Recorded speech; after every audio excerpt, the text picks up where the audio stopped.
Welcome to the historic blah, a place where the past moves very slowly, where kings wrote letters that took months to arrive, and farmers counted the seasons, one gentle sunrise at a time. Tonight we'll wander through the calm corridors of history, no wars, no drama, just the quiet turning of time. So take a deep breath, let your thoughts drift like leaves on a still pond. And if you find peace in these sleepy stories, you can like, comment, and subscribe, not out of urgency, but simply whenever you wake up. For now, close your eyes and let history whisper you to sleep. Welcome to Beautifully Boring History. Story 1. The Last Roman Senator, Anicius Manlius Boethius. You are walking along the dusty road between Ravenna and Pavia in the year 524. The world around you looks Roman, arches still stand, aqueducts still wind across the land, and Latin is still spoken by the learned. But Rome has fallen, and the people do not know exactly when it ended. Some say it crumbled in 476 when Romulus Augustulus laid down his crown. Others whisper it ended long before, perhaps with Constantine, perhaps even with Diocletian. But one man still believes in Rome. Anicius Manlius Severinus Boethius sits in a dark cell. A philosopher, a statesman, and one of the last senators of Rome, Boethius has been accused of treason by Theodoric, the Ostrogoth king of Italy. The accusation is political, like most in this age. He has defended a friend, spoken in favor of justice, and for this he will likely die.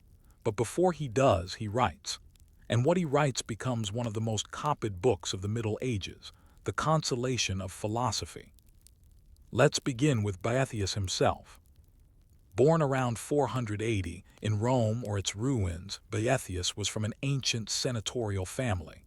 His lineage traced back to emperors, and though the empire no longer ruled the West, its echo lingered in titles, rituals, and the minds of men like him. He was highly educated in Greek and Latin, one of the few who still understood Aristotle and Plato in their original tongues. His ambition, however, was not merely philosophical. It was to preserve the knowledge of the ancients for a new, darker world. Boethius served as a consul and eventually as magister officerum, something like a chief of staff to the Ostrogothic court. Theodoric the Great had made his capital in Ravenna, ruling Italy as a Gothic king with a Roman administration. On the surface, all seemed well. Theodoric had preserved many Roman customs, respected the Senate, and even called himself a defender of Romanitas.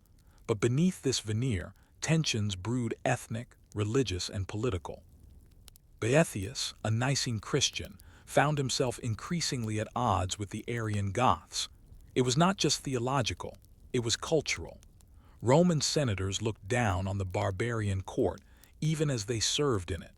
They mourned a past that had already crumbled, clinging to scrolls and marble while the world rebuilt in wood and iron. By the year 523, Boethius had risen high, but so had suspicion.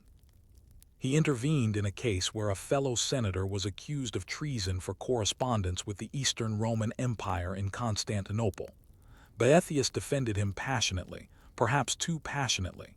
Soon, he too was accused of conspiracy, and Theodoric had him arrested. Whether the charges were true is unknown. The documents, as they often are in this period, are partial, biased, or missing entirely. In prison, Boethius did not despair. He wrote. But he did not write theology nor a defense of his actions. Instead, he turned inward. The Consolation of Philosophy, written as a dialogue between himself and Lady Philosophy, does not mention Christ nor Scripture. It is a pagan-style meditation in a Christian age. Boethius finds comfort not in divine revelation but in the reasoning of the classical mind. Fortune, he says, is a wheel. When you are at the top, you must prepare for the descent. True happiness, he argues, cannot come from power, wealth, or fame. They are fleeting. Only the cultivation of the soul, the practice of virtue, brings real peace. This work would resonate for centuries. It was copied, glossed, and translated by Alfred the Great, Chaucer, and many others. It became a cornerstone of medieval education, not for its Christian content, but for its timeless wisdom drawn from Cicero, Plato, and the Stoics. But at the time of its writing, it was the voice of a condemned man. What did Boethius feel day after day in his small, dark cell? He had been a senator, a consul, a philosopher. Now he was alone, perhaps tortured, certainly betrayed. Did he still believe in the order of the world? Did he believe in justice, or had philosophy's words dulled the pain of injustice by replacing it with detachment? He never saw his family again. His wife, Rusticia, and his sons were left behind in a city that no longer knew what Rome was. Boethius was executed sometime in 524 or 525. Some say he was strangled with a cord, others say he was beaten with clubs. His body was dumped, perhaps buried in a shallow grave. There is no marble tomb for Boethius. And yet his words endured.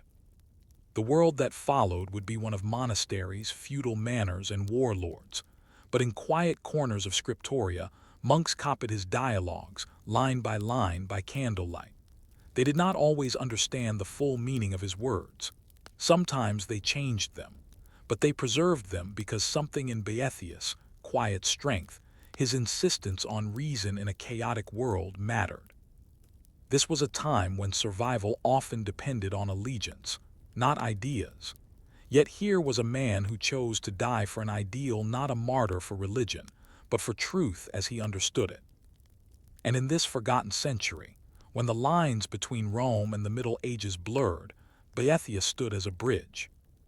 But what truly did the consolation of philosophy mean to those who followed? Did they see Boethius as a hero or as a warning? You might imagine that Boethius' story is one of a singular philosopher in decline, a man betrayed and alone. But his life was not lived in isolation. It was deeply embedded in the shifting political, religious, and intellectual structures of a world unsure of its identity. He was, in many ways, a representative of something greater, a crumbling class, a cultural memory, and a fading political framework. And to understand Boethius is to understand the world between Rome and Ravenna. Let's look closer at that world, the Italy of the early 6th century. To many, it still looked Roman. The cities still bore Latin names. Senators still wore the toga, and Roman law was still administered in Latin. But the empire had fractured. In the West, a patchwork of barbarian kingdoms had emerged, ruled by men with swords rather than senates. Theodoric the Great was one such ruler. An Ostrogoth by birth, he had been sent to Constantinople as a hostage in his youth and was educated in imperial customs. When he returned west, he came not to destroy Rome, but to rebuild it in his image. Theodoric invaded Italy in 488 and defeated Odoacer, the man who had deposed the last Western Roman emperor. Theodoric was crowned king of the Ostrogoths in Ravenna, but styled himself as a Roman ruler in practice. He left much of the Roman bureaucracy intact, allowed the Senate to function, and ruled in the name of the Eastern emperor though not under his thumb. This was the world Boethius entered as a young man. He married well. His wife, Rusticia, was the daughter of Symmachus, another esteemed senator. Together they formed one of the last truly Roman families in Italy. They upheld the classical ideals, education, public service, and virtue through reason. Boethius' two sons were both appointed consuls in 522, jointly a symbol of the family's deep entrenchment in Roman political life. But beneath this facade of continuity, instability brewed. The harmony between Goth and Roman was uneasy. Theodoric's people were Arians Christians, yes, but of a different theological stripe.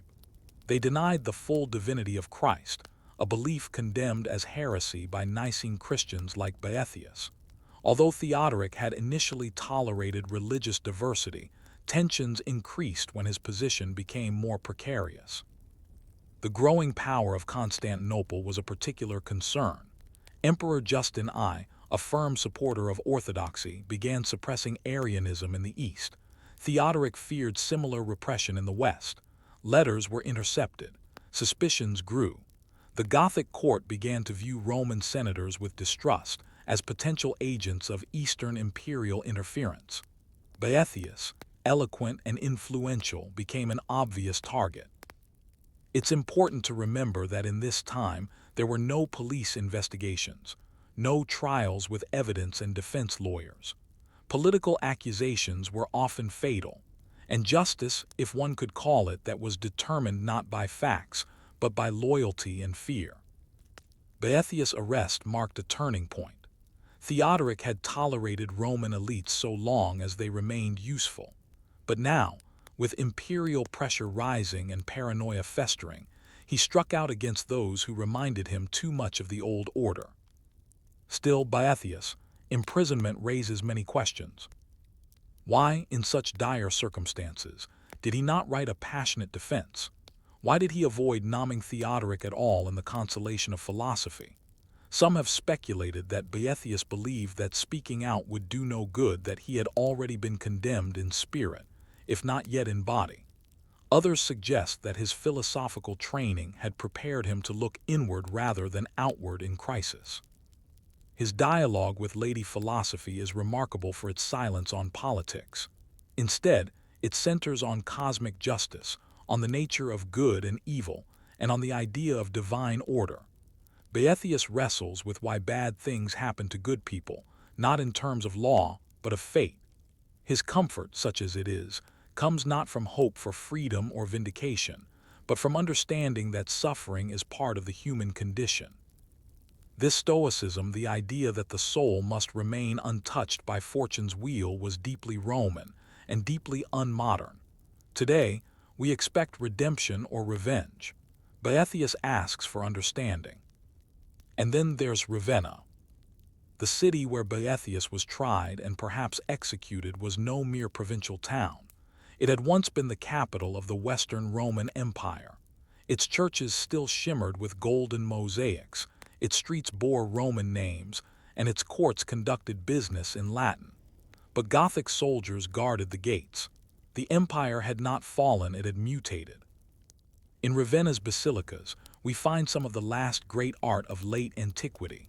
Justinian and Theodora in glittering mosaics, Christ represented not as a suffering man but as a conquering emperor.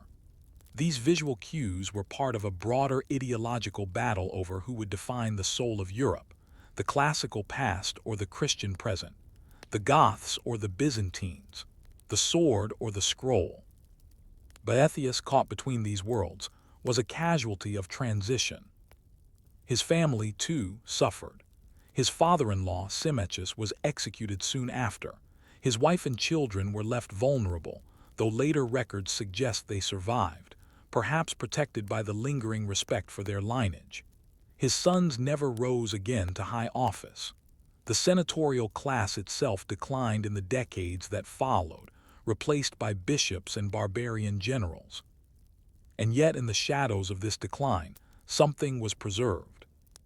Boethius' vision of a rational universe, one governed by divine order, where fortune's wheel turns endlessly, fit neatly into the emerging Christian worldview. Monks saw in his stoicism a kind of preparation for faith. Scholastics admired his logical method.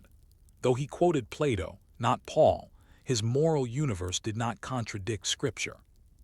Indeed, in the 9th century, the English king Alfred the Great translated the Consolation into Old English. In his version, Christian elements were added, explicit references to God, Christ, and salvation. But the core message remained, that true freedom comes from within, not from kings or crowns. It's a strange fate. A Roman aristocrat, executed by a Gothic king, became a foundational thinker for medieval Europe. His ideas shaped the education of clerics, the meditations of mystics, and the arguments of theologians. His commitment to rational inquiry in the face of chaos laid the groundwork for scholasticism centuries later. Still, one cannot help but wonder, what did Boethius think would come of his words? Did he imagine they would be preserved, or was he writing only for himself? In an age where parchment was precious and copying laborious, why did so many choose to preserve the consolation of philosophy? Perhaps the answer lies in the questions Boethius asked. They were not about politics or fame, but about the deepest fears of the human soul. Why do bad things happen? Is the world just? Can we find peace in suffering? His words did not prevent his death, but they gave voice to generations who would face similar trials. And so Boethius, the last Roman senator, became not merely a figure of nostalgia, but a symbol of endurance. Still, there is one question left unanswered. What happened to the balance of power Boethius tried to preserve? When he died, did the world turn irrevocably toward the medieval? When Boethius died silently, perhaps brutally, and certainly without ceremony, the world did not shudder.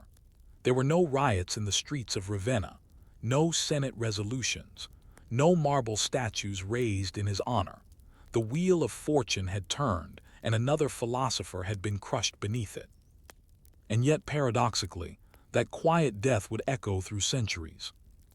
This final section of his story is not about Boethius the man, but Boethius the legacy. For if his life marked the end of Rome's senatorial dream, his work became a seed buried in the soil of what would eventually grow into the medieval and early modern intellectual world. In dying, he became a bridge not only between the classical and medieval eras, but between philosophy and theology, language and logic, fate and faith. To understand the strange persistence of the consolation of philosophy, we must step out of Italy and follow its manuscript trail across Western Europe. A book that refused to die. The early Middle Ages, often unfairly called the Dark Ages, were not uniformly dark. While political fragmentation, violence, and illiteracy spread in many regions after the fall of Rome, so too did the seeds of preservation. In quiet monasteries, on distant islands like Iona and Lindisfarne, and deep within the Frankish Empire, monks copied what remained of classical literature. Boethius' Consolation was among the most copied works of this age. This is significant. Medieval scribes were not casual readers. They copied texts because they had institutional and pedagogical value.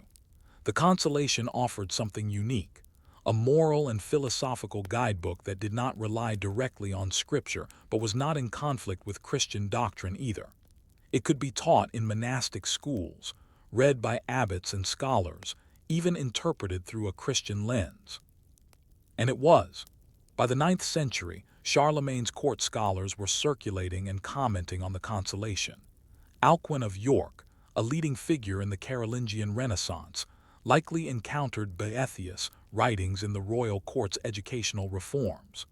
Later, in Anglo-Saxon England, King Alfred the Great translated the Consolation into Old English, inserting Christian themes where Boethius had remained philosophical. These adaptations ensured the book's survival. Later still, it was translated into Middle English by Chaucer, into Provençal verse, into French prose. In fact, in terms of manuscript survival, the Consolation of Philosophy ranks among the most copied works in all of medieval Europe. Only the Bible and certain treatises by Augustine were more widespread. It was read not because it was easy, or even because it was entertaining, but because it taught the art of living well under pressure. It provided a language for suffering and reflection. In a world of shifting fortunes, plagues, invasions, famines, Boethius' vision of virtue as the only lasting good offered clarity. A philosopher's shadow on Christian theology.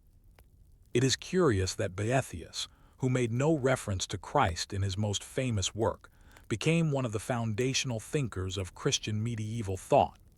But it was not only the Consolation that influenced the centuries to come.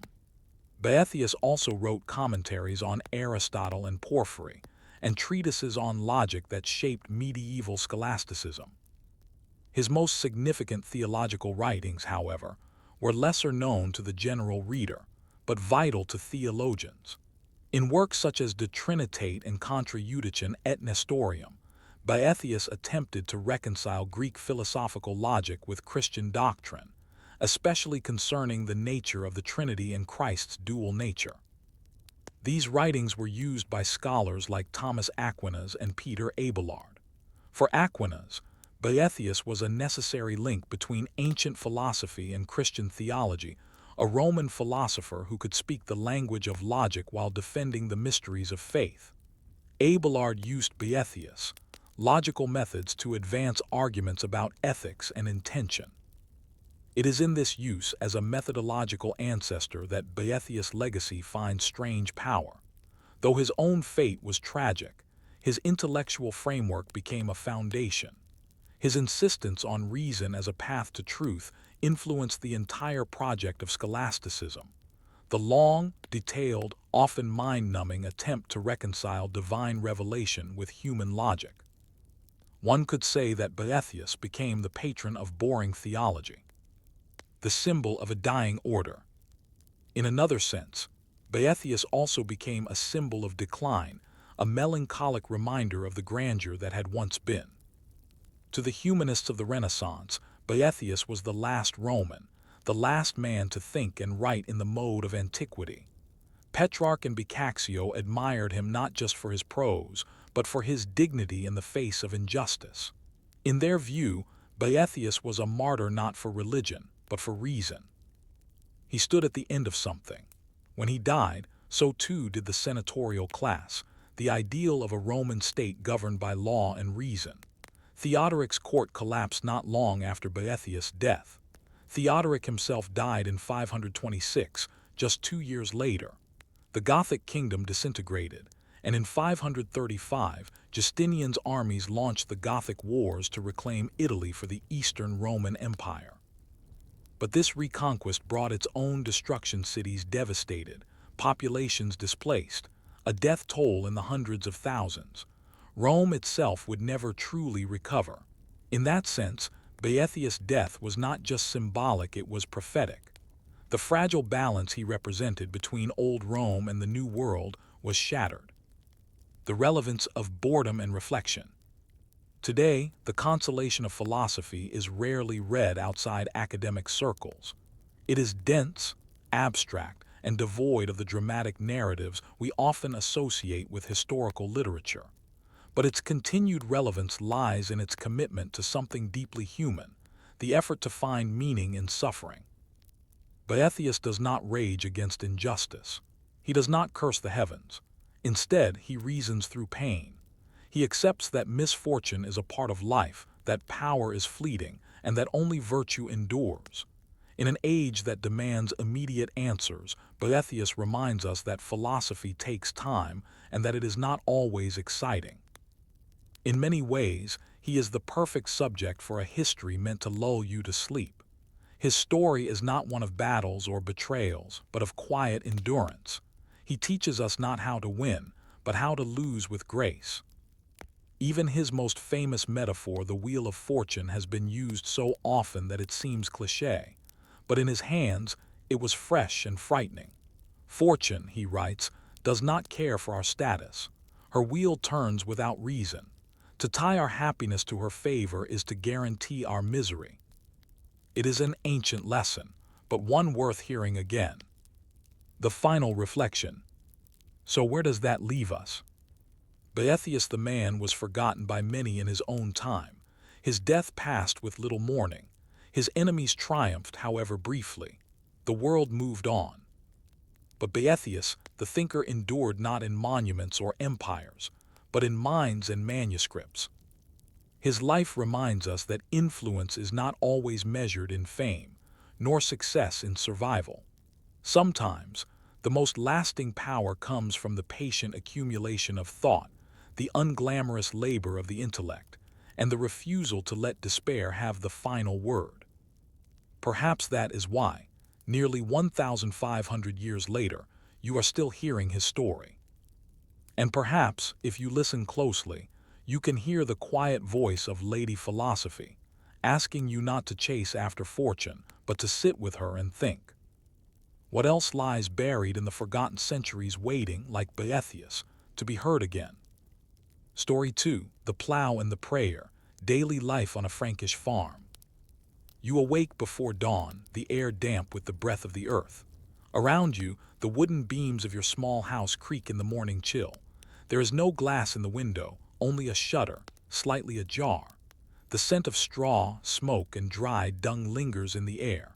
You are a peasant, a servitary, a servant of the land living on a Frankish farm in the mid-8th century. Your name is not recorded in history, few of your class ever are. But your labor underpins the very structure of the Carolingian world.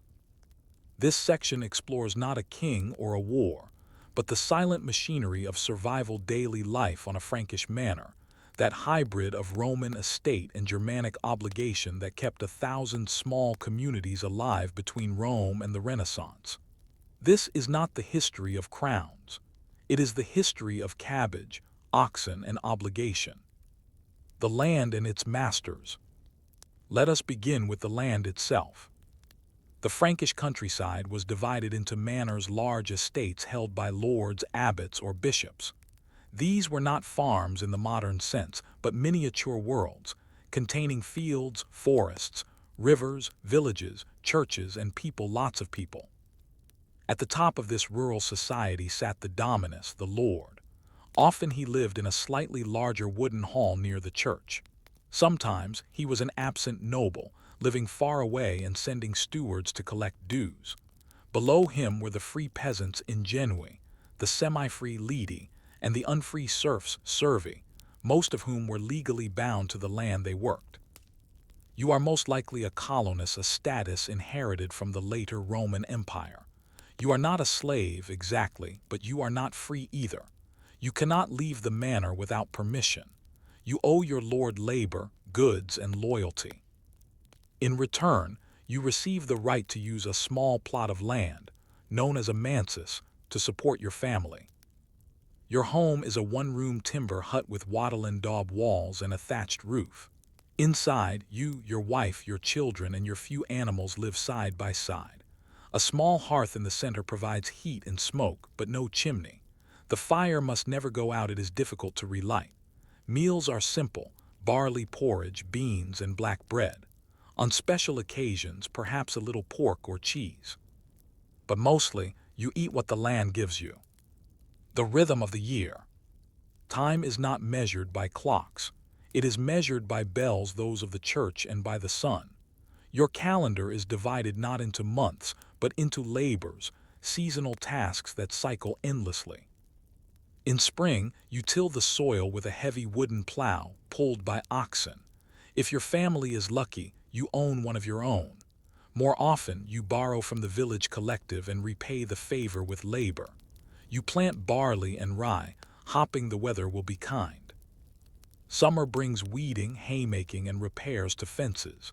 The days are long, your hands are blistered, and your back aches.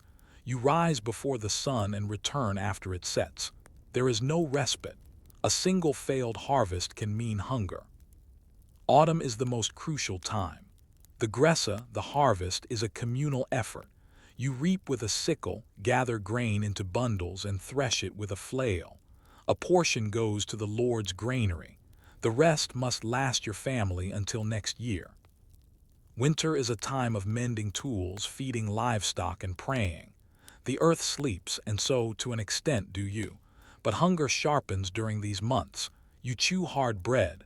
You burn peat or dry dung for warmth. You listen for wolves. And so the year turns, again and again. Labor and obligation. Your daily life is governed not by freedom, but by consuetudines, customary obligations. Each week, you owe several days of corvée labor to your lord. This might involve plowing the domain fields, the land reserved for the lord, repairing roads, cutting wood, or helping build a new granary. Your obligations are recorded orally or in charters written by scribes. They might include 3 days, a week of labor on the Lord's land. 1 pig per year as a pannage fee for foraging rights in the forest. Eggs, cheese, or flax at Easter. Military support if your lord is called to war. Though you do not fight, your role is logistical. Failure to meet these duties can lead to fines, loss of land use, or worse. Taxes are not paid in coin. There is very little of it. Instead, dues are paid in kind: a basket of turnips, a bushel of grain, or a portion of the mead brewed in your cottage. Once a year, the steward visits each homestead, collecting these dues and inspecting your tools and livestock. Justice is also local. The Lord holds a court in the manor hall. Disputes over land, theft, or marriage are heard in front of neighbors. Oaths and witnesses determine guilt. Trials are rare. Most cases are settled by reputation and tradition. The church and the bell. If the Lord governs your labor, the church governs your soul. At the center of the village is a small stone church. It may be the only stone building in miles. Inside is a simple wooden altar, a chalice, and relics, perhaps a bone said to belong to a saint. The priest is often the only literate man in the village. He reads the Latin Mass, though you do not understand the words. But you know the shape of the liturgical year. You fast before Easter. You feast after. You observe saints' days, especially those tied to weather, crops, or protection. St. Martin guards your vineyard. St. Isidore watches over the fields. The bell calls you to prayer at key hours. It also marks danger, fire, flood, or invasion. Your children are baptized, your sick are anointed, your dead are buried in the churchyard. Faith is not a choice. It is the air you breathe. You do not question whether God exists. You question whether you have pleased him. Penance is public. If you sin, steal, lie, or break a vow, you kneel before the priest and confess. Sometimes, punishment involves fasting or extra labor.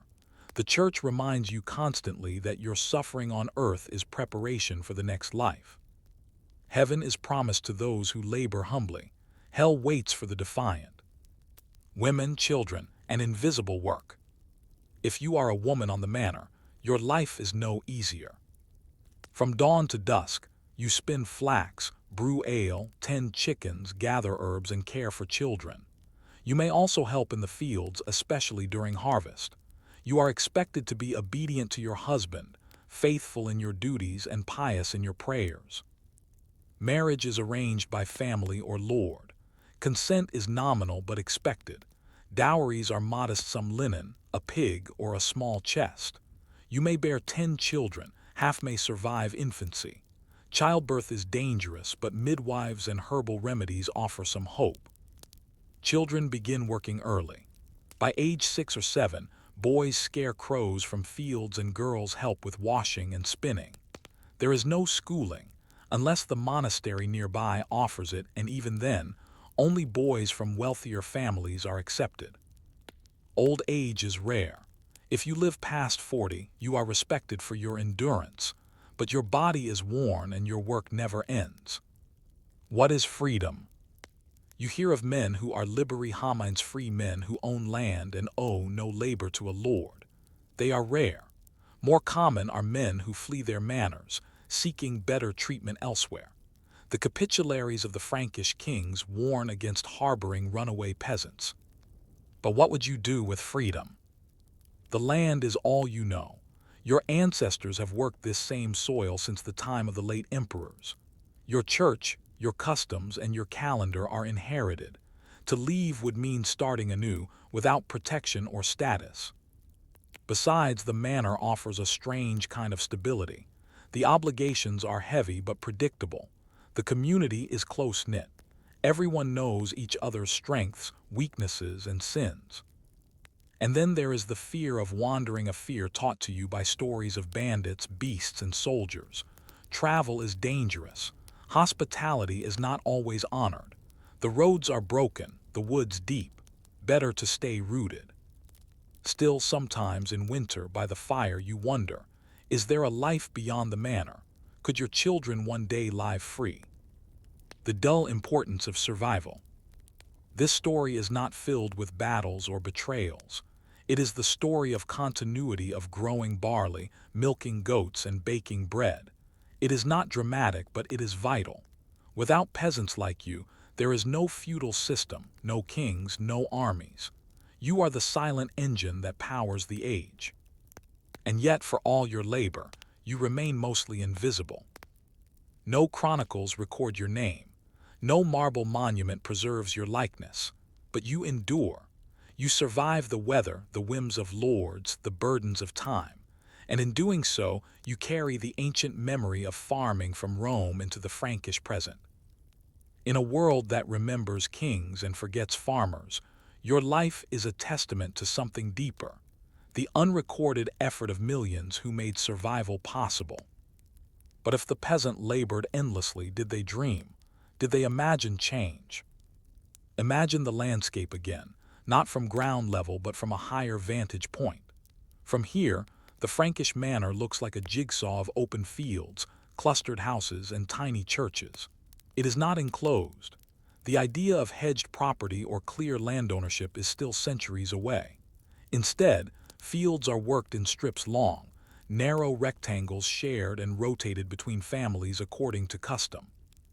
But behind the furrows and fences, a silent structure of power is at work. This section explores the broader systems that shaped and controlled peasant life in the Carolingian era, not through brutality or spectacle, but through routine, obligation, religion, language, and record-keeping. In this world, power is not loud. It is quiet, bureaucratic, and boring, but no less effective. The rise of the manor system. The manor system was not born overnight.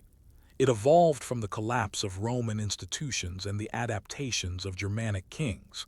By the 8th century, it had become the primary engine of rural life. Charlemagne's reign, 768–814, accelerated its development, not by designing it, but by relying on it. The Frankish elite needed food, soldiers, and loyalty. The manor delivered all three.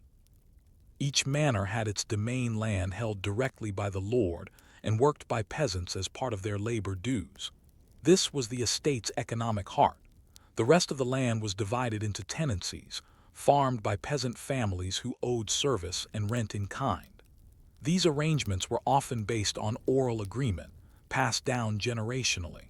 Written records existed but were rare, and the domain of literate stewards or clerics. The Capitulaire de Villiers, issued by Charlemagne near the end of his reign, is one of the few surviving documents describing manor management. It gives orders to imperial stewards, detailing everything from vineyard pruning to the care of livestock. It outlines a world in which nothing is wasted, everything is counted, and every servant has a place and a duty. Its tone is practical, its instructions dry, but its implications are vast. It reveals a system in which power operates through calendars, inventories, and expectations. The Frankish world, often imagined as chaotic and brutal, was also deeply administrative. The plow was as important as the sword. Language, literacy, and power. Most peasants could not read.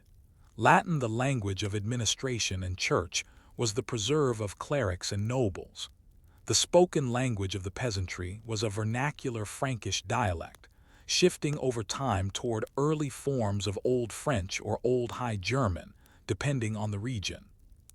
This linguistic gap created a wall between the literate and the laboring. Priests read scripture aloud, but it was rarely understood fully. Contracts were written by scribes, witnessed by those who could not read them. Legal rights were often defined in charters and capitularies, far removed from the average villager's understanding. In this way, literacy became a form of control. It wasn't malicious, it was structural. If only certain people could interpret the word of God, the word of law, or the terms of obligation, then power rested naturally with those who held the pen. The manor steward, often a cleric or noble's agent, recorded tithes, measured fields, and settled disputes. And yet peasants were not powerless. They possessed oral memory, passed down through generations. They remembered land boundaries, harvest rotations, and customary rights.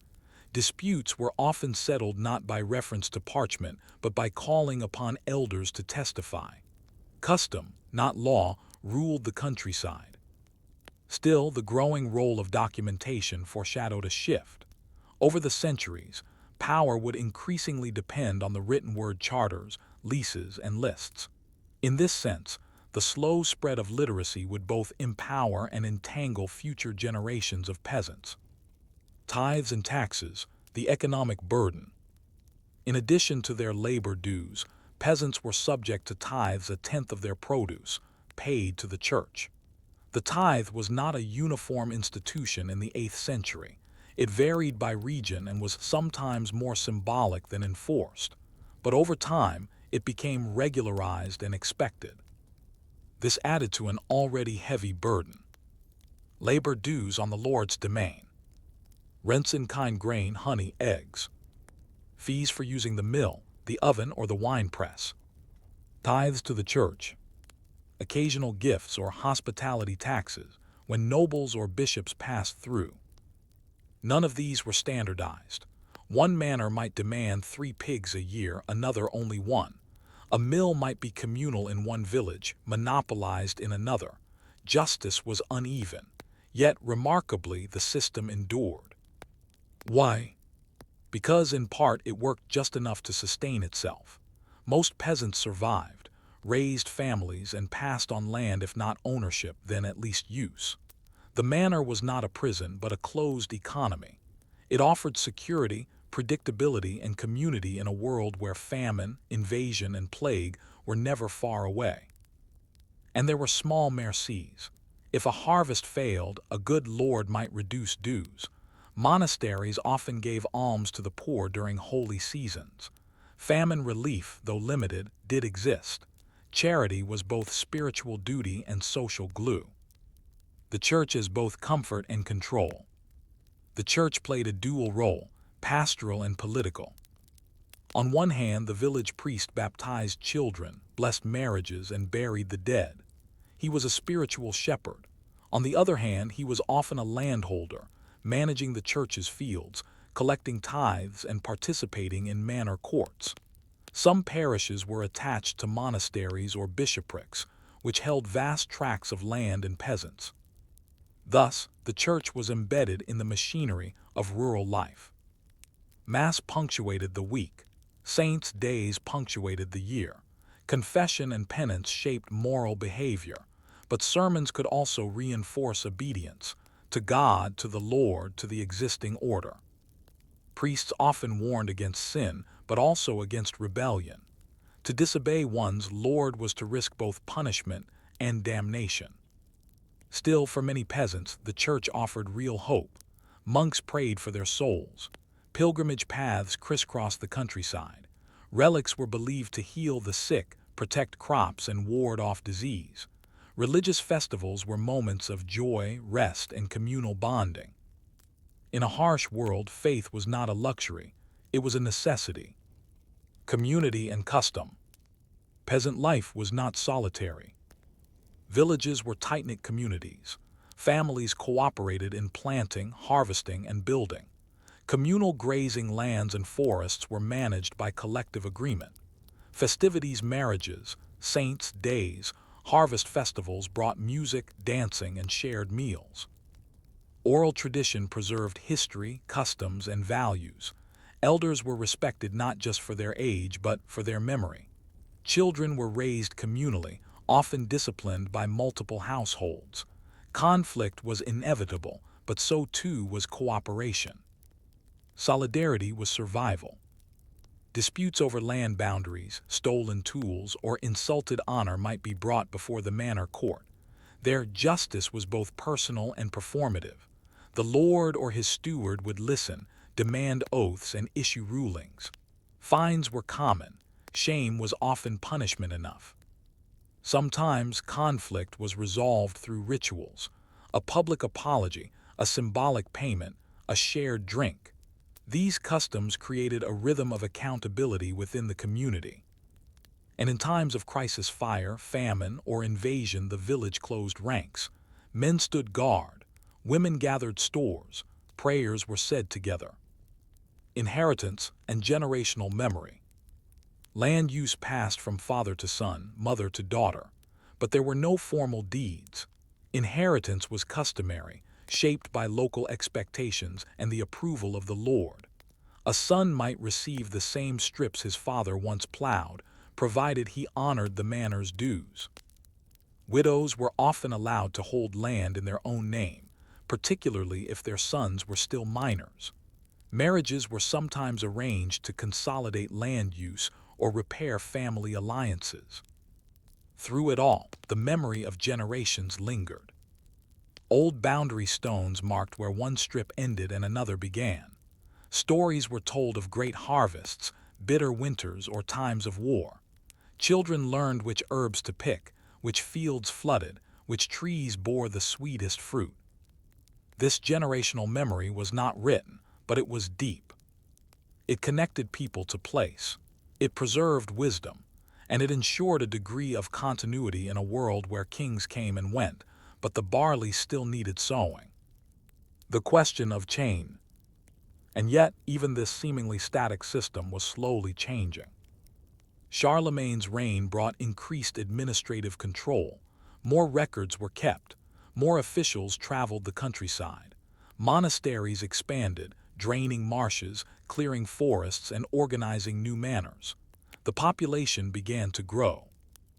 The Carolingian Renaissance brought literacy to more clerics, and with it, more rules. The church began to standardize practices. New saints appeared. New tithes were introduced. Even the peasants noticed. They might not understand the decrees from Aachen or the writings of Alcuin, but they saw more visitors, more messengers, more expectations. The distant empire crept into their fields, not through war but through inventory. And so the machinery of the manor grew more complex. Still, daily life continued as before. The plow in spring, the harvest in fall, the bell at dawn, and the fire at night. But as the 9th century loomed, the question remained, would this fragile stability last? The village seems still. The fields stretch wide, and the sun rises over the same plowed strips you've worked since your father's time and his before him. The church bell rings, the animals stir, the day begins. But change is approaching slow at first, then sudden. This final section explores the disruptions that shake the world of the Frankish peasant in the 9th and 10th centuries. War, weather, population growth, and distant policies begin to stress the delicate balance of the manorial world. This isn't a collapse, but an acceleration where the rhythms of the plow and the routines of prayer must bend under new pressures. You, the peasant, do not leave a chronicle, but the world begins to leave traces of its strain in the records of others. The Carolingian fracture. When Charlemagne died in 814, his empire passed to his son Louis the Pious. Louis ruled for decades, a man of faith and order, but one plagued by internal divisions. Upon his death in 840, his sons fought bitterly over the inheritance, culminating in the Treaty of Verdun in 843, a division of the empire into 3 fragile kingdoms. For you, this does not immediately change anything. The Lord remains, the fields remain, but the ripple effects begin soon after. Warfare among nobles becomes more common. Armies, though small by modern standards, pass through the countryside. They eat what they find. Your stored grain, your livestock, your tools, none are safe. Worse still, authority becomes fragmented. Instead of a clear line of rule from emperor to count to steward, you now hear conflicting claims. One noble says your manor owes him military service. Another says tithes belong to a different bishopric.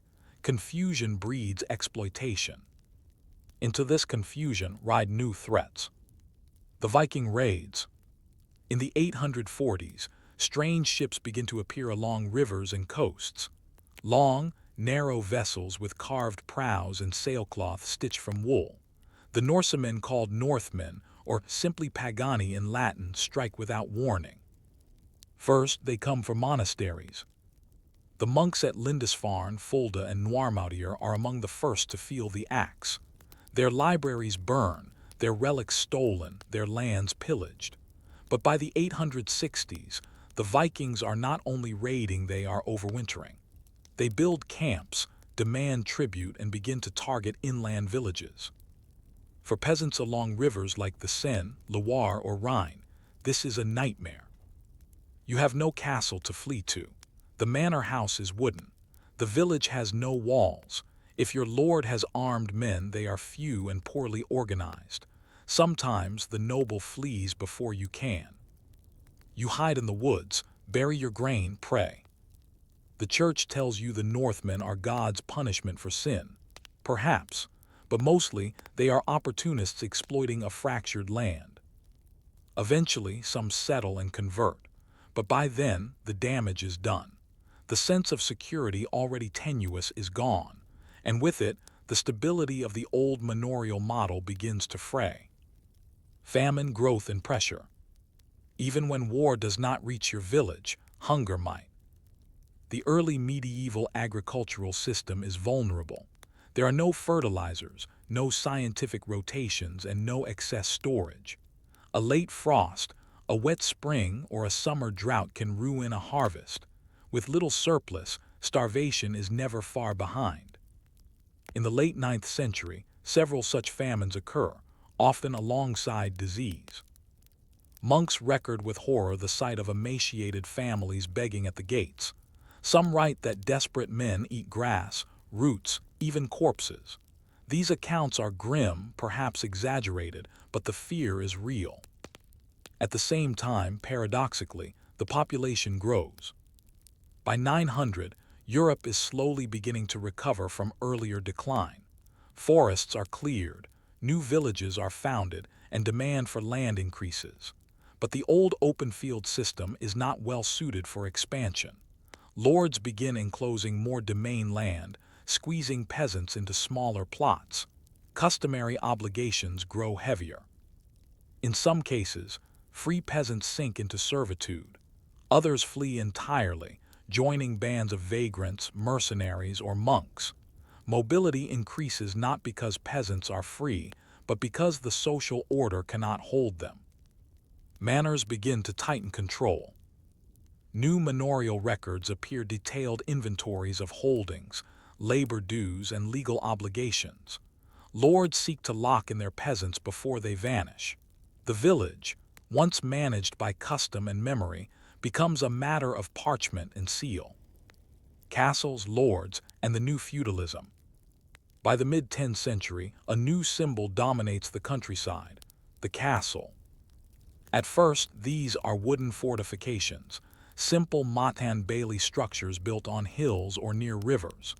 They are defensive, meant to protect against Viking raids and local feuds, but they quickly become centers of power. A new kind of lord emerges, not just a landholder, but a warrior with a fortified base. These lords claim rights over nearby manors. Some are appointed by kings, others seize control by force. For the peasant, it is often impossible to tell the difference. Castles offer protection, but at a price. In many cases, the local lord demands new services: military escorts, extra food, women for the kitchens, boys for squireship. Justice becomes more brutal, less mediated by tradition. The manor court gives way to castle justice, where the sword replaces the oath. In this new world, power is more visible but less negotiable. The old Roman ideal of the villa as a seat of ordered agriculture fades. In its place rises a harsher hierarchy, more focused on defense and domination. The monastic shift. But while secular power grows more militarized, the church undergoes a quiet transformation of its own. Around the year 910, a new monastery is founded at Cluny in Burgundy. Unlike older abbeys, Cluny emphasizes strict adherence to the rule of Saint Benedict, spiritual purity, and independence from lay lords. The Cluniac reforms begin to spread. They emphasize prayer, order, and moral discipline, but also bring greater organization and centralization to the monastic world. For the peasant, this means increased tithes and offerings, stricter religious observance, less tolerance for folk traditions and seasonal festivals.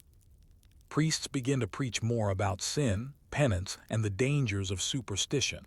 Sacred groves are cut down. Local saints are discouraged. The church seeks to refine peasant belief to make it more correct and less magical. This campaign is not entirely oppressive. It also brings better infrastructure, schools for some, and charity during famine. But the tone shifts.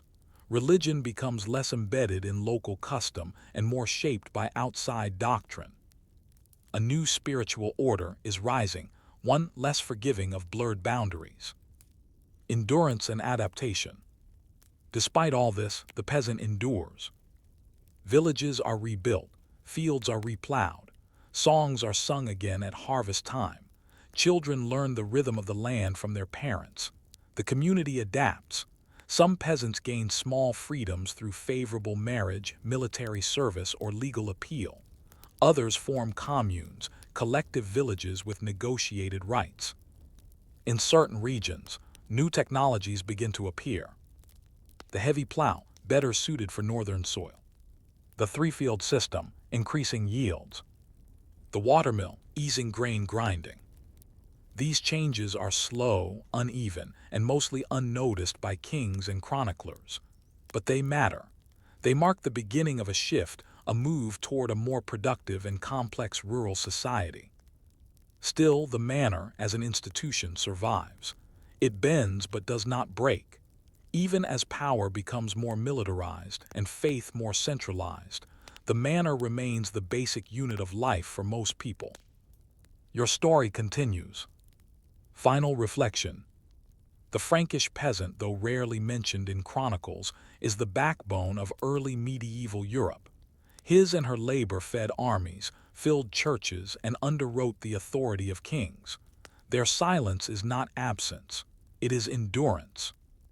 In these centuries between Rome's collapse and the stirrings of the High Middle Ages, the peasantry did not revolt en masse, did not write epics, did not build cathedrals. But they plowed the soil, paid the tithe, and buried their dead with prayer. They survived the slow machinery of power and the sudden jolt of war. And in doing so, they held together a world drifting between past and future. When we speak of this era, the so-called Dark Ages, we often imagine collapse, but perhaps it is better understood as conservation, of methods, of beliefs, of land, of life. So when you think of medieval Europe, think not only of kings and saints, but of the man in the field, the woman at the hearth, and the child watching the sky for signs of frost. What, after all, is civilization, if not the quiet labor of the forgotten? Story 3. Alcuin of York and the Carolingian Classroom. It is the year 782. The Frankish king, Charles, whom we now call Charlemagne, is building an empire, not just with swords but with pens. At his side, in a newly founded school at the Palace of Aachen, is a quiet man from the northern reaches of the old Roman world, Alcuin of York. Born in Anglo-Saxon England, trained in Latin letters, and now summoned across the sea, Alcuin is not a warrior. He is not a nobleman. He is a teacher. This is the story of how education, painstaking, pious, and often painfully boring, became a tool of imperial unity. Not through conquest, but through copying. Not by command, but by curriculum.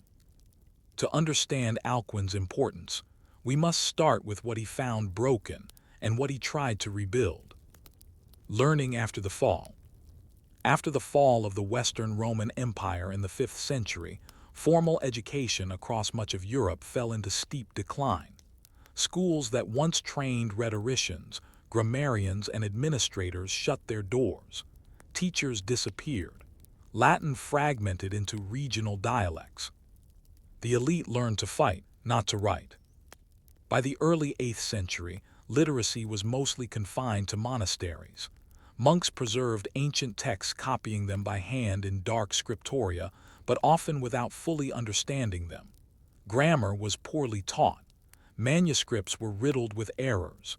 Even the Bible circulated in corrupted Latin. In Frankish lands, even the nobility lacked basic reading skills.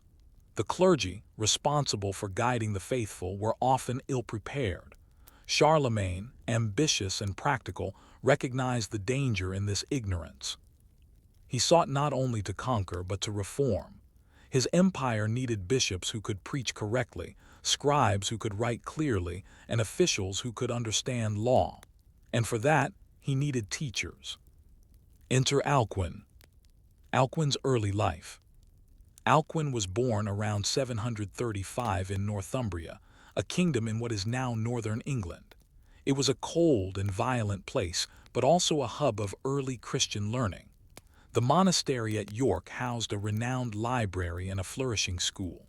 There, Alcuin studied under Egbert, the Archbishop of York, and rose to become head of the cathedral school. York's school taught the 7 liberal arts, divided into the trivium grammar, rhetoric, dialectic, and quadrivium, arithmetic, geometry, music, astronomy. These were not abstract subjects, they were tools for reading scripture, understanding doctrine, and calculating the date of Easter. Alcuin became a master of these disciplines. He also became known for his gentle discipline and quiet wisdom.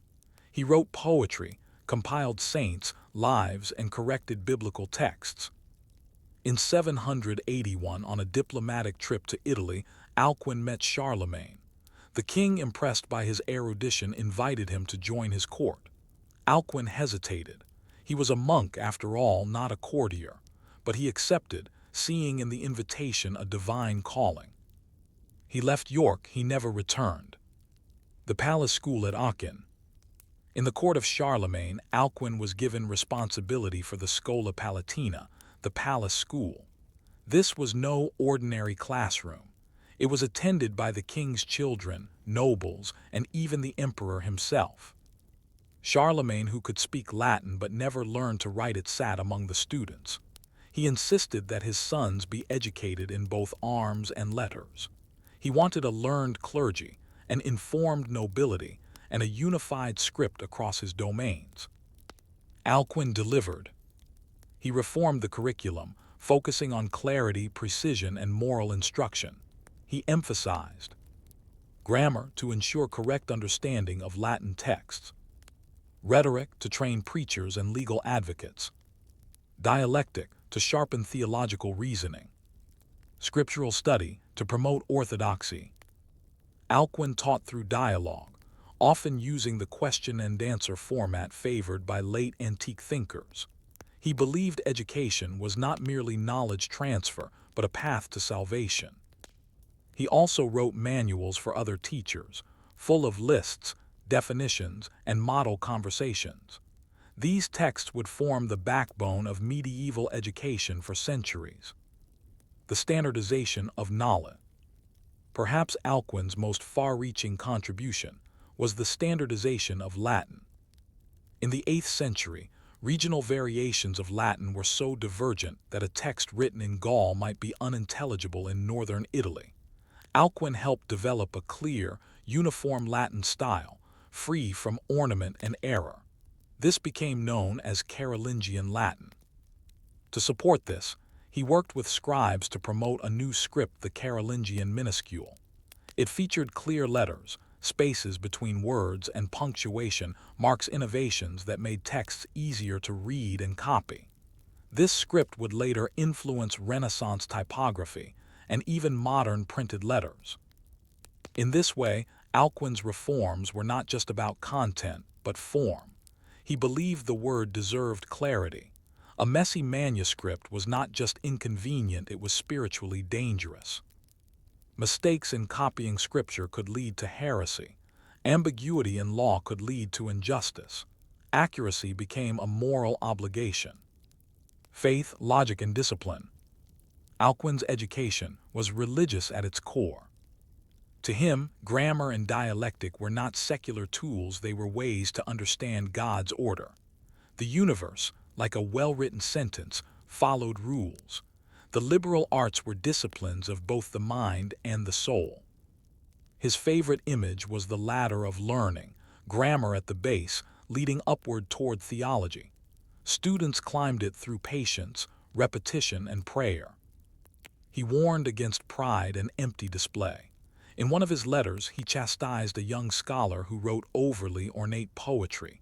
Words are not jewels to be scattered. They are tools for meaning. This humility, paired with discipline, shaped the tone of the Carolingian schools. Learning was a devotional act, a way of aligning oneself with divine truth. A quiet legacy. Alcuin never sought power. He never held political office, commanded troops, or claimed visions. Yet Charlemagne trusted him with the spiritual and intellectual formation of his empire. He corresponded with bishops, corrected biblical texts, and advised the emperor on matters of doctrine. He even played a role in theological disputes, particularly the adoptionist controversy in Spain, which he condemned as heresy through careful argument.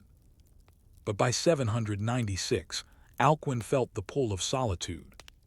He asked to retire. Charlemagne granted his request and appointed him abbot of St. Martin's Monastery in Tours, one of the most important scriptoria in the empire. There, Alcuin spent his final years overseeing book production, training monks, and writing letters. He died in 804, quietly as he had lived. But what did it all mean? The Carolingian educational reforms did not reach every village. Most peasants remained illiterate. Most nobles preferred hunting to Latin, but Alcuin's vision endured. The scriptoria he helped inspire would copy thousands of classical and Christian texts. Without them, much of ancient thought from Cicero to Virgil to Augustine would have vanished. His model of education based on discipline, clarity, and faith became the blueprint for cathedral schools and later universities. Even centuries later, medieval scholars referred to him as Albinus, the teacher of Europe. And yet his impact is difficult to dramatize. There are no battles here, no political intrigue, just the slow, deliberate copying of books, the hum of students reciting declensions, the quiet scratch of pen on parchment. This is the forgotten foundation of a learned world. But did Alcuin know how long his lessons would last? Let us now walk into the scriptorium.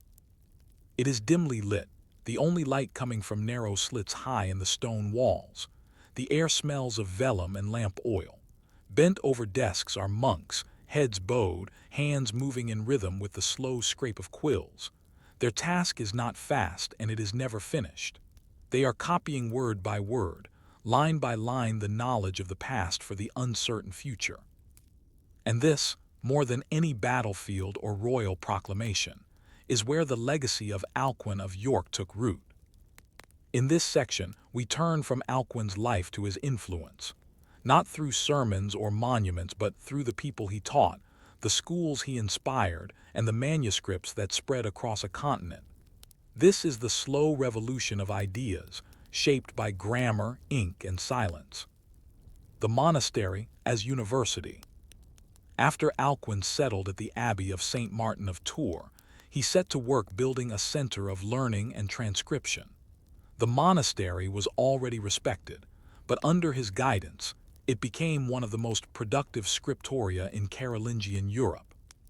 His monks didn't just copy religious texts, they copied everything: Roman histories, philosophical treatises, early Christian writings, and scientific manuals.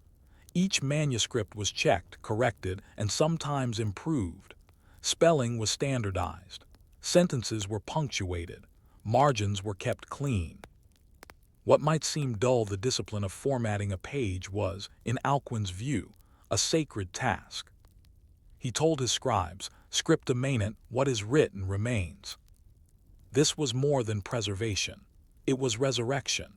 Manuscripts damaged by time, darkened by centuries of neglect, were given new life through careful hands. And in this patient work, a curriculum began to re-emerge from the ruins of antiquity. The quiet explosion of texts. Thanks to Alcuin's influence, manuscript production increased dramatically in the 9th century. We see the evidence in surviving texts. More than 7,000 manuscripts from the Carolingian Renaissance survive, a sharp increase compared to the centuries prior.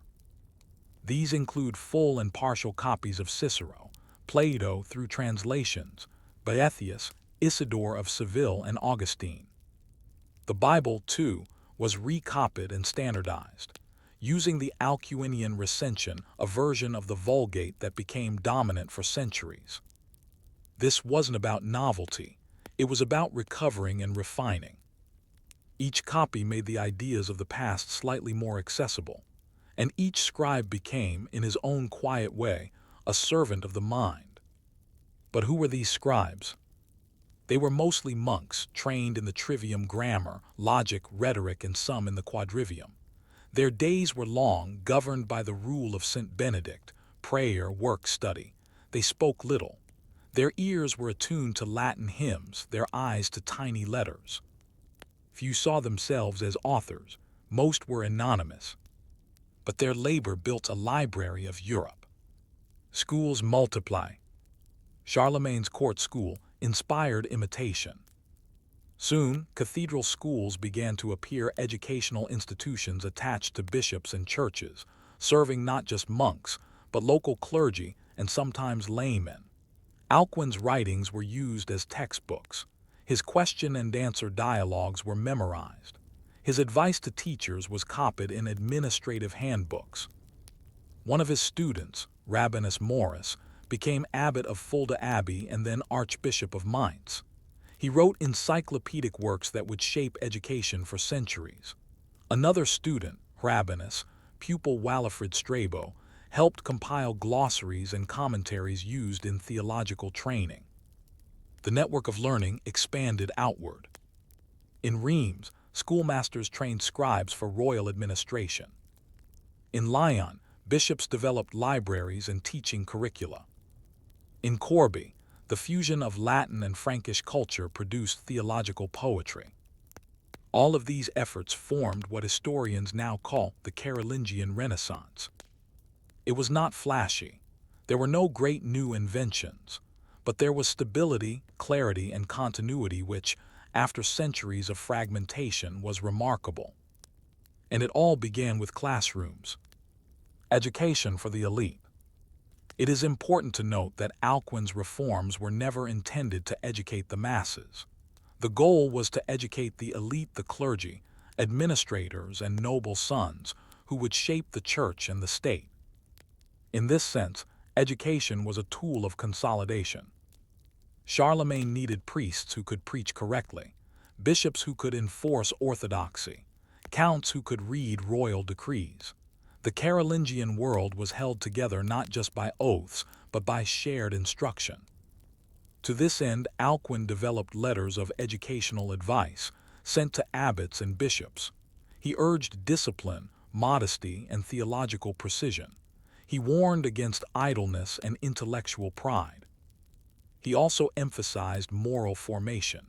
Knowledge to him was never neutral. A learned man who was not virtuous was a danger to society. This ideal, a moral, educated servant of church and king, became the model for the medieval cleric. The cult of correction. One of Alcuin's lesser-known but vital contributions was his obsession with correcting texts. He believed that errors in liturgical or biblical texts were not just accidents, they were sins. To miscopy a psalm was to mislead the soul. To confuse a Latin verb was to weaken the sermon. He saw in textual corruption a kind of intellectual rot, and he made it his mission to purify the page. This gave rise to a new discipline, the science of correction. Scribes compared older versions of texts, debated grammar, and inserted marginal glosses, notes explaining difficult words or passages. These glosses eventually evolved into full commentaries, then into lectures. It was the seed of scholasticism, the medieval method of structured argument and textual analysis. And it all began with Alcuin's belief that a miswritten prayer could derail salvation. Tensions and limits. Not all welcomed the rise of the schools. Some older monks grumbled that too much reading led to pride. Others worried that education might distract from true humility. Even within Alcuin's own writings, we see tension, a deep love of learning, balanced by suspicion of its dangers. Alcuin condemned the revival of classical pagan poetry for its own sake.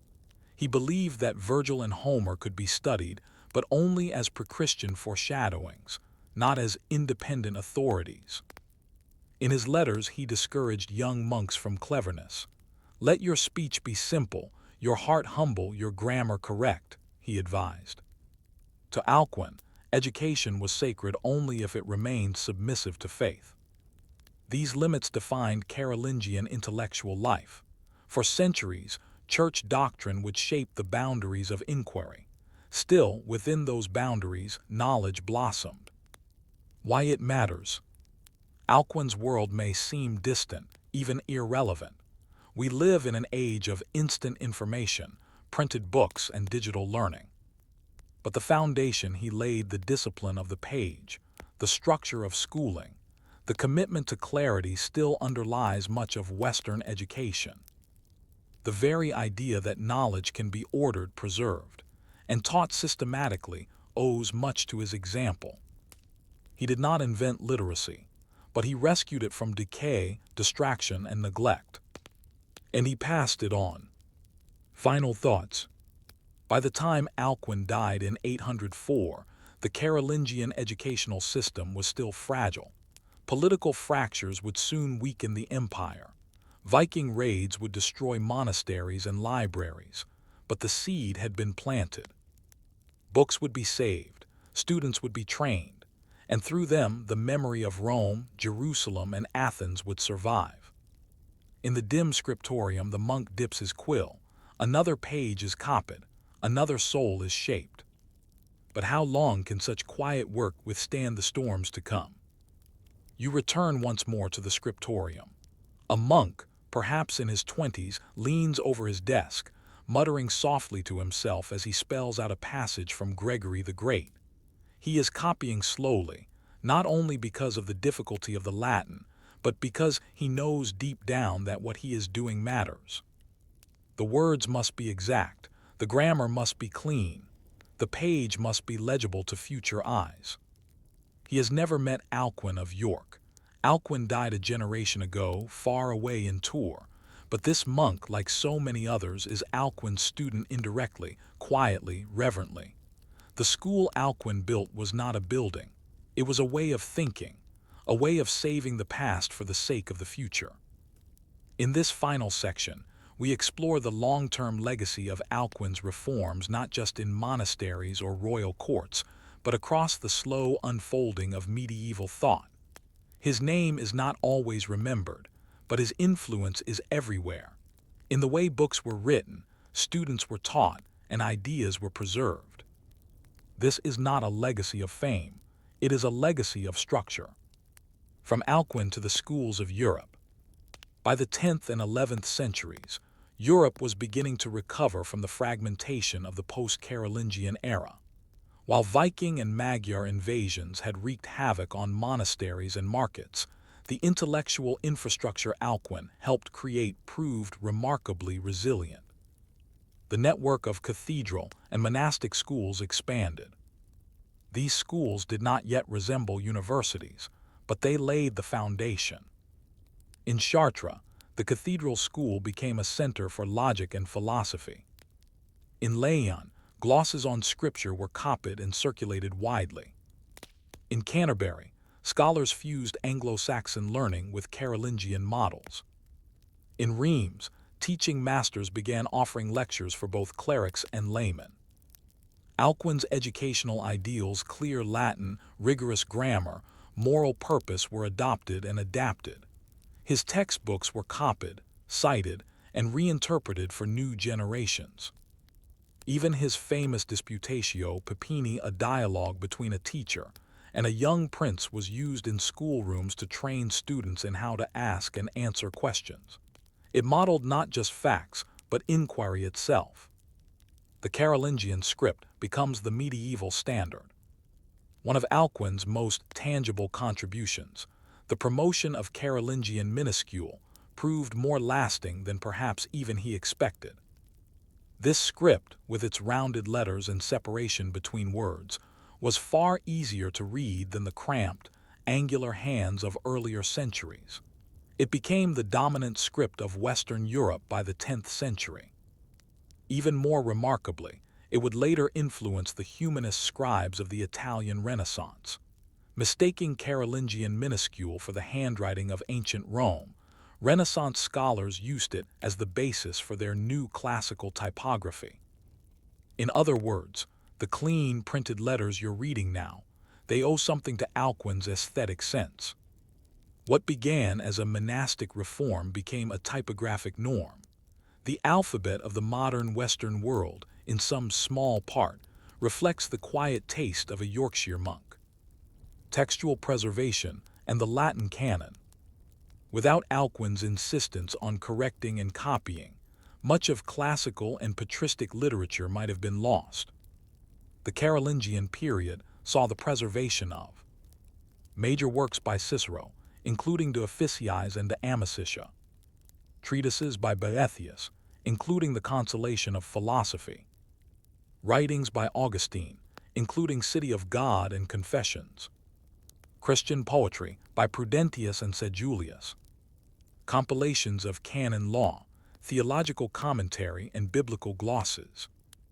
These texts would later become the backbone of scholastic education in the 12th and 13th centuries. When Abelard debated Peter Lombard, when Aquinas quoted Augustine, when university students in Paris puzzled over Aristotle, they were all working with materials passed down through Carolingian scriptoria. The modern Western canon was not created by Alcuin, but it was, in many ways, rescued by him. A culture of correction. One of Alcuin's more subtle contributions was the development of intellectual self-awareness. Before the Carolingian era, many texts were transmitted with little concern for consistency. Scribes often added their own interpretations or confused similar words. Alcuin believed this was dangerous not only for grammar, but for truth. He helped instill a culture in which correction was a moral act. This legacy shaped not only monastic scribes, but also future scholars. The critical attitude that emerged in the universities of the 12th century, the practice of comparing texts, disputing interpretations, clarifying meanings, was an extension of the Alcuinian mindset. It taught students not to invent, but to restore. In this sense, Alcuin was a proto-editor, a proto-critic. He may not have known it, but he helped create a culture where textual fidelity mattered. And in that fidelity, a new intellectual discipline was born: the fragile preservation of fragile minds. It's easy to romanticize Alcuin's reforms, but we should not ignore their limits. They did not bring literacy to the masses. They did not empower women or challenge feudal hierarchy. Most peasants remained illiterate. Most schools remained tied to church institutions. The knowledge preserved was filtered through a theological lens, with pagan works tolerated only if they served Christian ends. And yet within those constraints, something enduring was built. Alcuin's educational system was not revolutionary. It was conservative, stabilizing, quietly preservative. It did not seek to challenge the world but to hold it together. In times of chaos, that kind of work can be just as valuable as invention. The libraries of Europe today still hold the fruits of that patient labor. In their catalogs are manuscripts bearing phrases like Exemplar Sancti Martini, copied from the models at Tours. Behind those labels is a tradition that began in silence. A teacher remembered. Alcuin's death in 804 was recorded with simple words. He was mourned in letters and remembered in poetry. But over time, his name faded from common memory. Unlike kings or saints, he had no miracles, no relics, no dramatic martyrdom. His greatness was institutional, not emotional. Yet by the time universities emerged in Bologna, Paris, and Oxford, their curriculum, grammar, rhetoric, logic, theology still bore Alcuin's fingerprints. He was, in the truest sense, a founder without fame. When students in the 13th century debated the fine points of predestination, when scribes in the 15th century copied Virgil with clean hands and careful eyes, they were following in Alcuin's path, even if they didn't know his name. His classroom had become a continent. Final reflection. History often remembers what is loud: battles, crowns, conversions. But the work of Alcuin was none of these. He taught, he corrected, he copied. and in doing so, he held open a fragile bridge between the world that was and the world to come. Without Alcuin, would Europe have remembered Cicero? Would monks have learned to correct their grammar? Would the scribes of the Renaissance have known what Roman letters looked like? We cannot say for certain, but we can say this: the quiet classroom matters, the humble teacher matters, the disciplined student who copies without complaint, who preserves without glory, that person shapes history. Alcuin's greatest monument is not made of stone, it is made of text. So when you next open a book, when you read a clear sentence, when you trust the words to mean what they say, perhaps, somewhere behind them, Alcuin is still teaching. But if ideas can be preserved, can they also be lost? Story 4. The Silent Transformation, Pagan Temples to Christian Churches. The traveler approaching the city might not notice anything unusual. The building is grand, its roof held aloft by marble columns. Its steps are worn with age. The air inside smells faintly of wax and incense. But if he had stood in the same place 100 years earlier, the smell would have been of burning herbs, the sounds would have been hymns to Jupiter, and the image on the altar would have been that of a Roman god, not a crucified man. This is not a new building. It is a pagan temple, transformed into a Christian church. In this section, we begin the story of one of the most understated revolutions in Western history, the quiet, prolonged, and deeply symbolic repurposing of sacred space from pagan to Christian. A change not marked by fire and ruin, but by adaptation. A change in rituals, yes, but more curiously, a change in meaning without demolition. From the 4th to the 7th centuries, as Christianity moved from persecution to state sponsorship, the very architecture of worship changed, not through erasure, but through occupation. Let us walk through that transformation. The pagan city. At the height of the Roman Empire, every city was a web of sacred spaces. Temples stood at intersections, shrines occupied street corners, public altars dotted the forums. Sacrifice of incense, wine, or animals was a normal civic act. To be Roman was to honor the gods, Jupiter, Mars, Venus, and an ever-expanding pantheon. Emperors were deified, festivals were sacred calendars. Religion was a matter of public duty, not private conscience. Temples were designed to reflect that. They were not places for congregational worship, but houses of the gods. Their interiors were often small, reserved for priests. Worshippers gathered outside for processions, sacrifices, and oracles. Stone steps, porticos, and grand facades made them visible and authoritative. And then slowly, Christianity arrived. At first, it was a marginal movement, underground, persecuted, scattered. Its earliest worship spaces were private homes or catacombs. But as Christianity gained legitimacy, especially after Constantine's Edict of Milan in 313 CE, its spatial needs changed. It needed places to gather, to teach, to baptize. It needed to be seen. But it had no architecture of its own. From basilica to church. Christianity's first major architectural move was not the temple, but the basilica.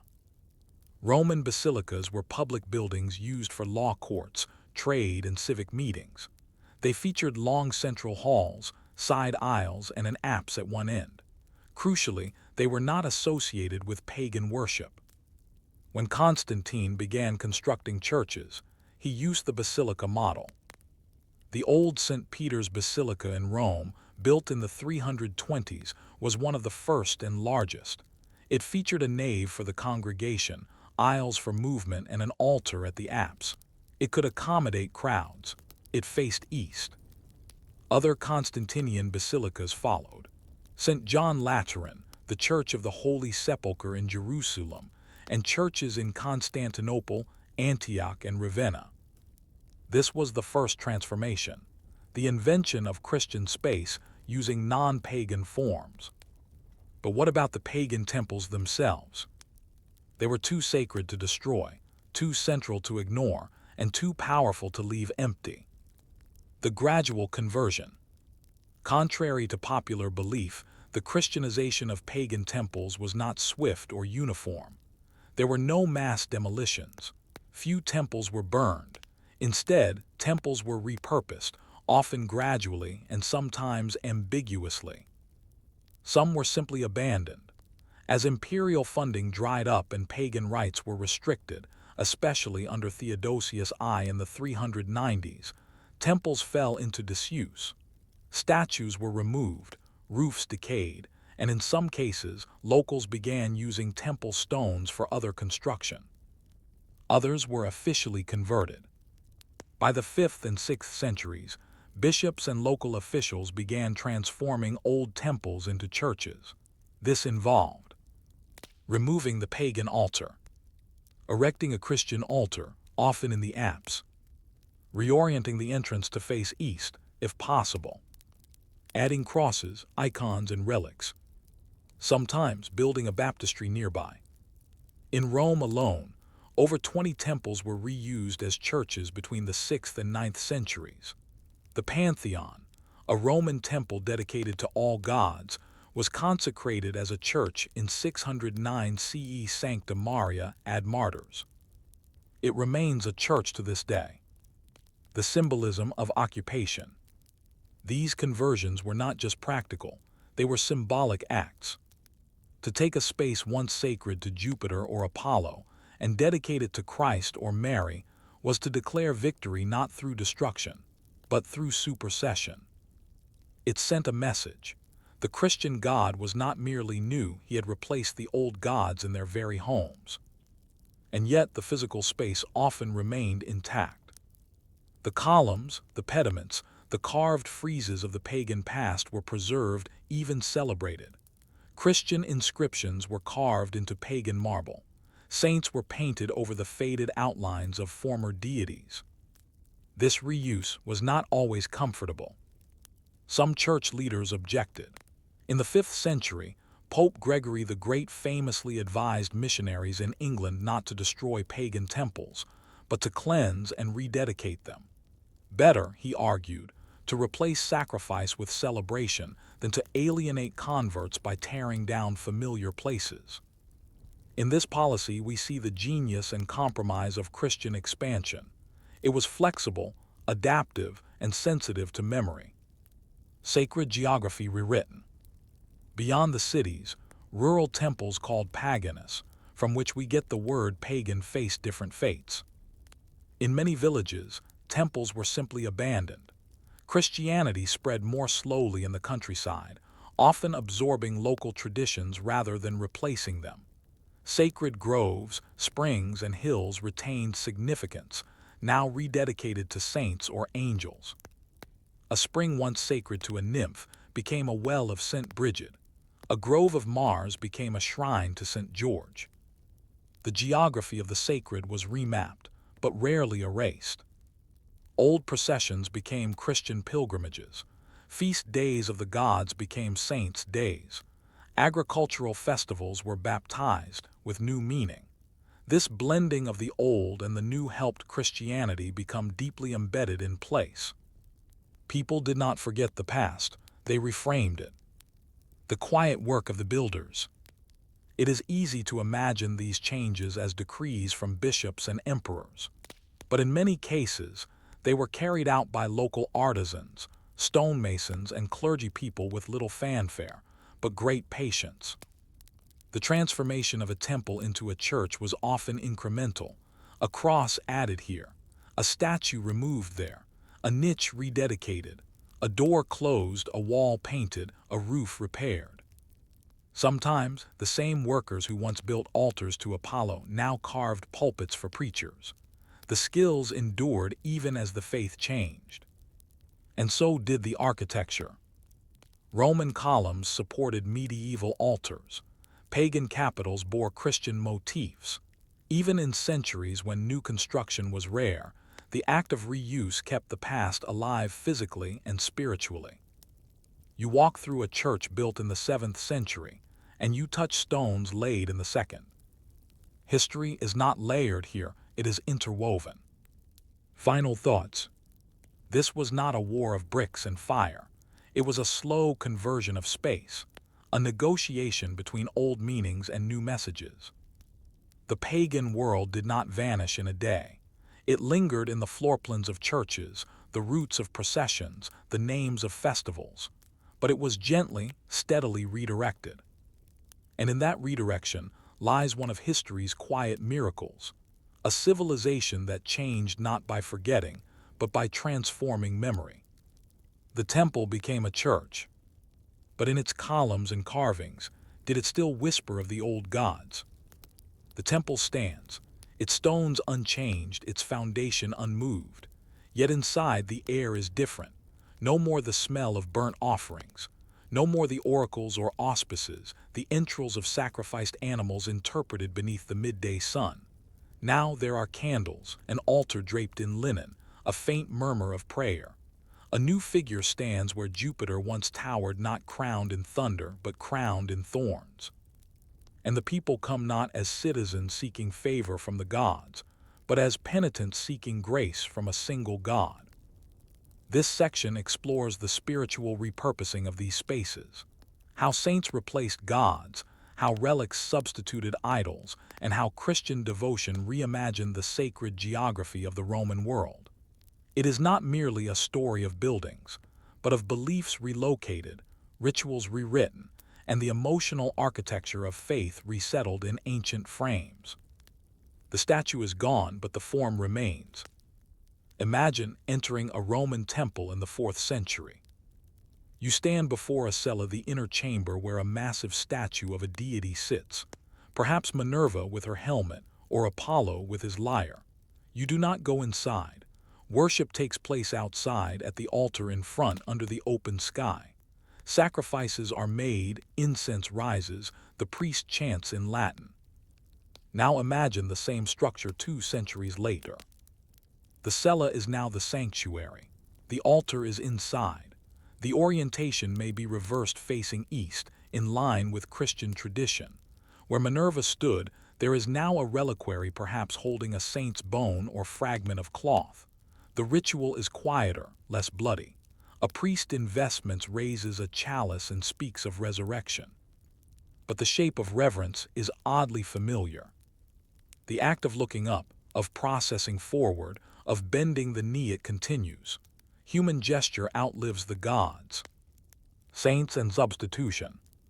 The replacement of pagan deities with Christian saints was not accidental. It was often intentionally symbolic and remarkably strategic. In Rome, temples that once honored imperial gods were rededicated to martyrs, those who had died for Christ during pagan persecution. In doing so, the church performed a kind of spiritual inversion. The very places that once served oppressors now honored the oppressed. Examples include the Pantheon, once a temple to all the gods, was rededicated to the Virgin Mary and all Christian martyrs in 609 CE. The temple of Antoninus and Faustina in the Roman Forum was transformed into the Church of San Lorenzo in Miranda. In Nimes, the Maison Carrée, a well-preserved Roman temple, was used as a Christian space by the 4th century. This was not just reuse, it was redemption of space. In the countryside, similar transitions occurred. Shrines to Roman or local gods were often rededicated to local saints, sometimes with overlapping attributes. A healing spring sacred to a Roman water deity might now be blessed by St. Martin. A cave once used for Apollo worship might house a hermit's shrine. The festival of Saturnalia, once marked by feasting and reversal, was reframed as the Feast of St. Stephen, observed the day after Christmas. Old rituals were not abolished, they were absorbed, baptized, and retold. The rise of relics. Where pagan temples once housed sacred statues, Christian churches came to house relics. These were the physical remains of saints, bones, teeth, hair, or objects they had touched. To the modern mind, relics may seem macabre, but in the early medieval world, they were living links to the divine. Relics gave a church its spiritual authority. Pilgrims traveled miles to venerate a saint's remains.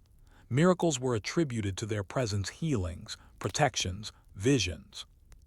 The placement of a relic beneath or behind the altar became a standard part of church consecration. This use of sacred objects echoes earlier pagan practices where certain temples had their own legendary artifacts, omens, or oracular stones. But Christianity gave the practice a new moral frame. The statue was no longer a symbol of divine power. The relic was a testimony of suffering, a physical memory of endurance and sanctity.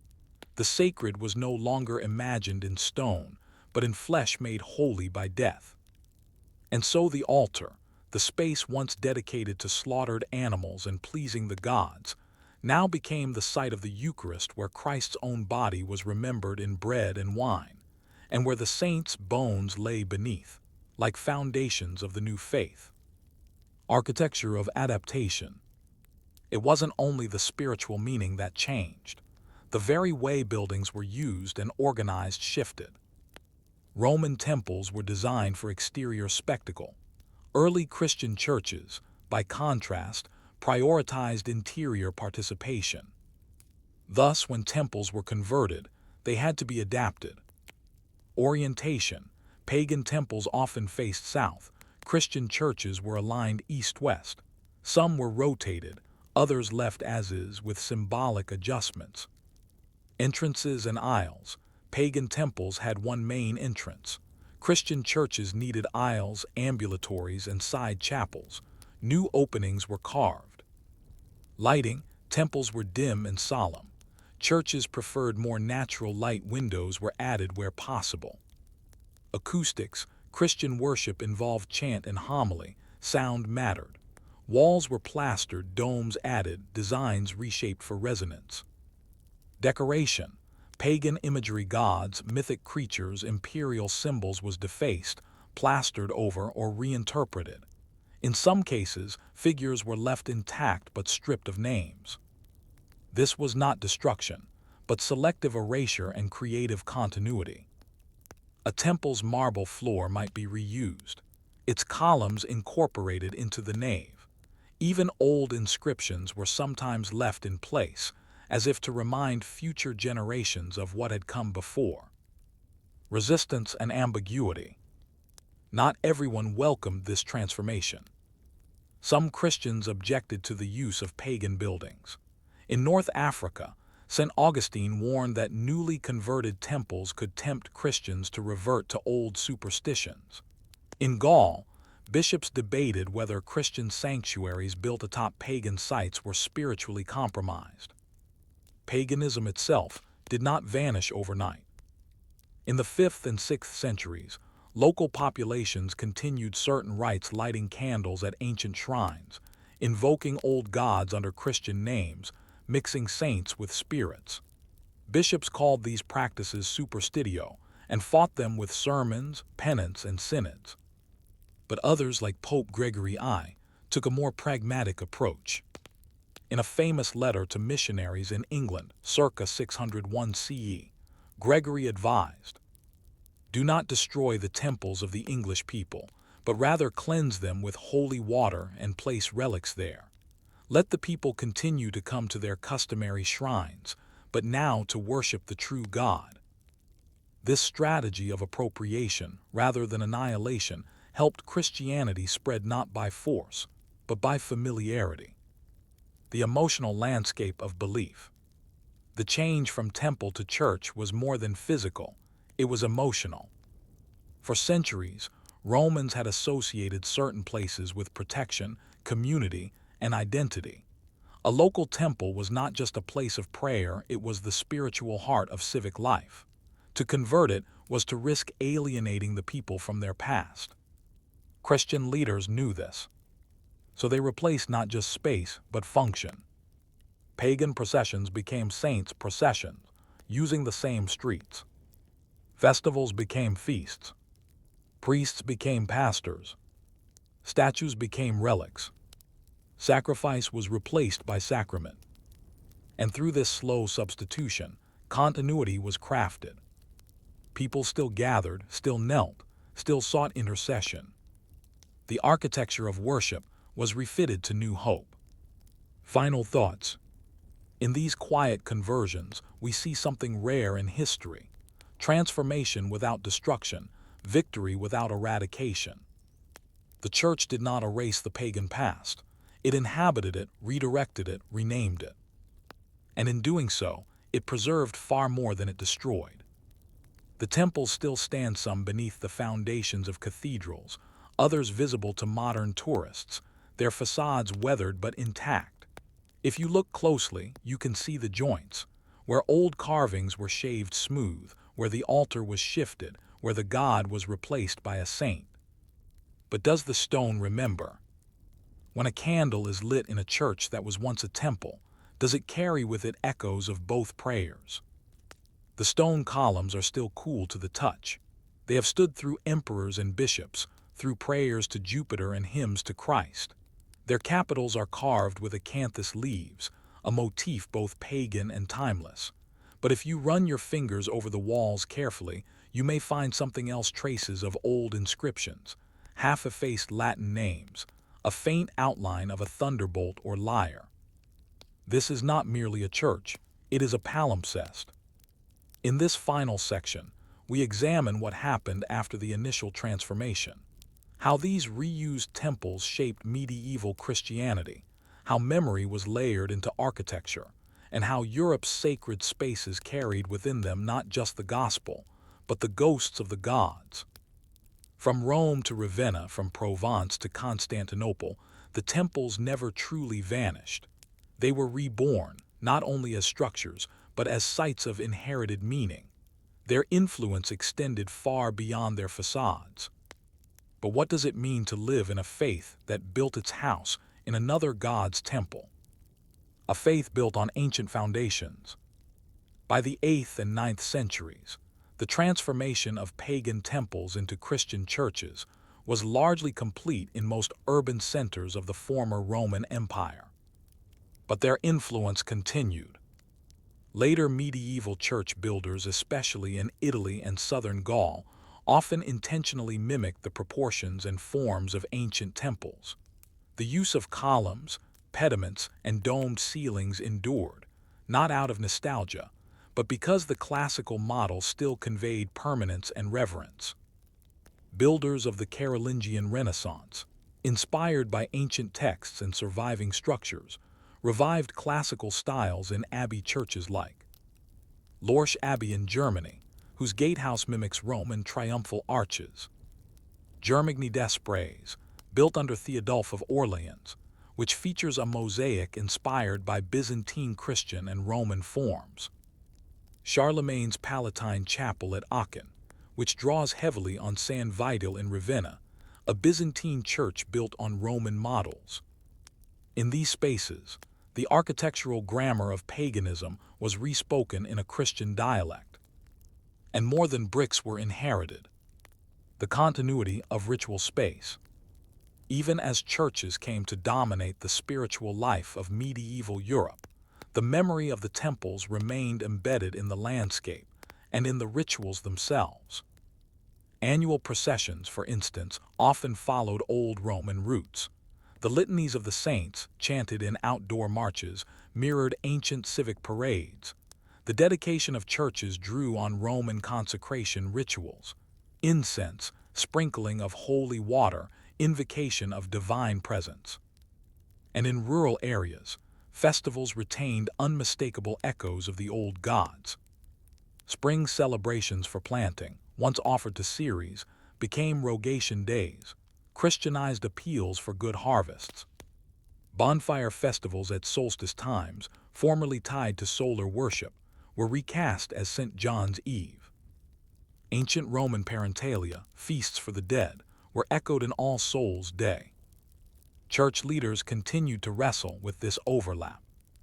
Council decrees from Gaul and Hispania throughout the early Middle Ages repeatedly condemned superstitious practices: offerings at stones, candles at springs, dances in sacred groves. But even as bishops denounced them, they could not always disentangle place from memory. The rewriting of the sacred landscape. By the High Middle Ages, A Christian geography had been firmly established across Europe.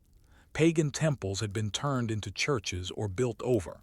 Sacred hills, crossroads, wells, and caves were rededicated to saints and angels, but the process left visible and invisible scars. In Rome, the Temple of Romulus was converted into the Church of Saints Cosmas and Damian. The Temple of Vesta, with its circular footprint, may have inspired the design of rotunda chapels across Europe. The Temple of Janus in Autun became a Christian oratory. And yet in many cases, no records survive of these conversions. They were not always celebrated or even documented. They happened slowly, as part of civic and spiritual evolution, not as single events. Some conversions were accidental.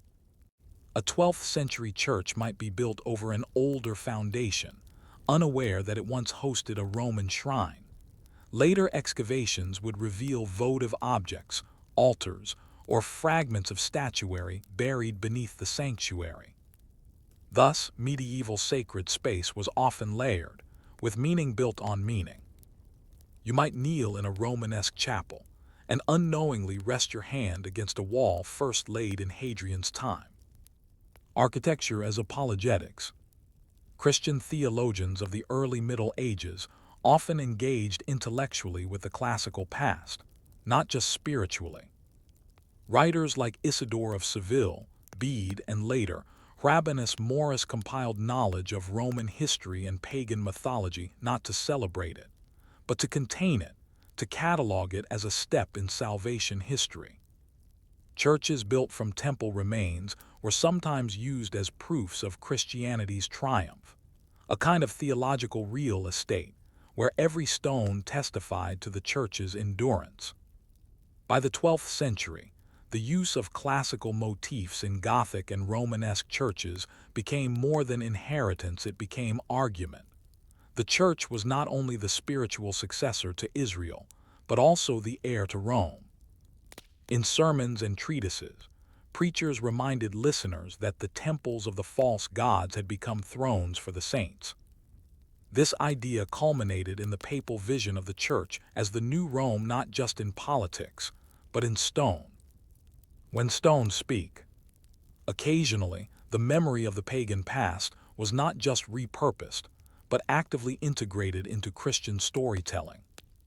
In Ravenna, mosaics depict Christ enthroned amid classical motifs: vines, scrolls, architectural columns. In Rome, inscriptions from old temples were sometimes left in place, with Christian messages carved below them, turning pagan praises into ironic footnotes. In some churches, spolia reused architectural fragments were arranged intentionally, even if they bore pagan carvings, as reminders of the faith's victory over falsehood. Yet there was also a degree of reverence. Christian thinkers often acknowledged the beauty and wisdom of the classical world. Augustine had praised Virgil, Boethius quoted Plato, Gregory the Great admired Cicero's style. The stones of the temple, even when baptized, still held aesthetic and intellectual power. They were not merely conquered, they were redeemed. The temples that weren't touched. Not all temples became churches. In some cases, their isolation, rural location, or sheer disrepair left them abandoned. Others were turned into civic buildings, granaries, baths, even stables. Still others collapsed, their stones carried away for use in roads or city walls. But the memory remained. Even in ruins, temples drew the curiosity of pilgrims, scholars, and the occasional bishop. In the Renaissance, artists and humanists would flock to these ancient remains not to mourn their fall, but to rediscover their forms. And in that rediscovery, another transformation began. But that story belongs to later centuries. Final reflection.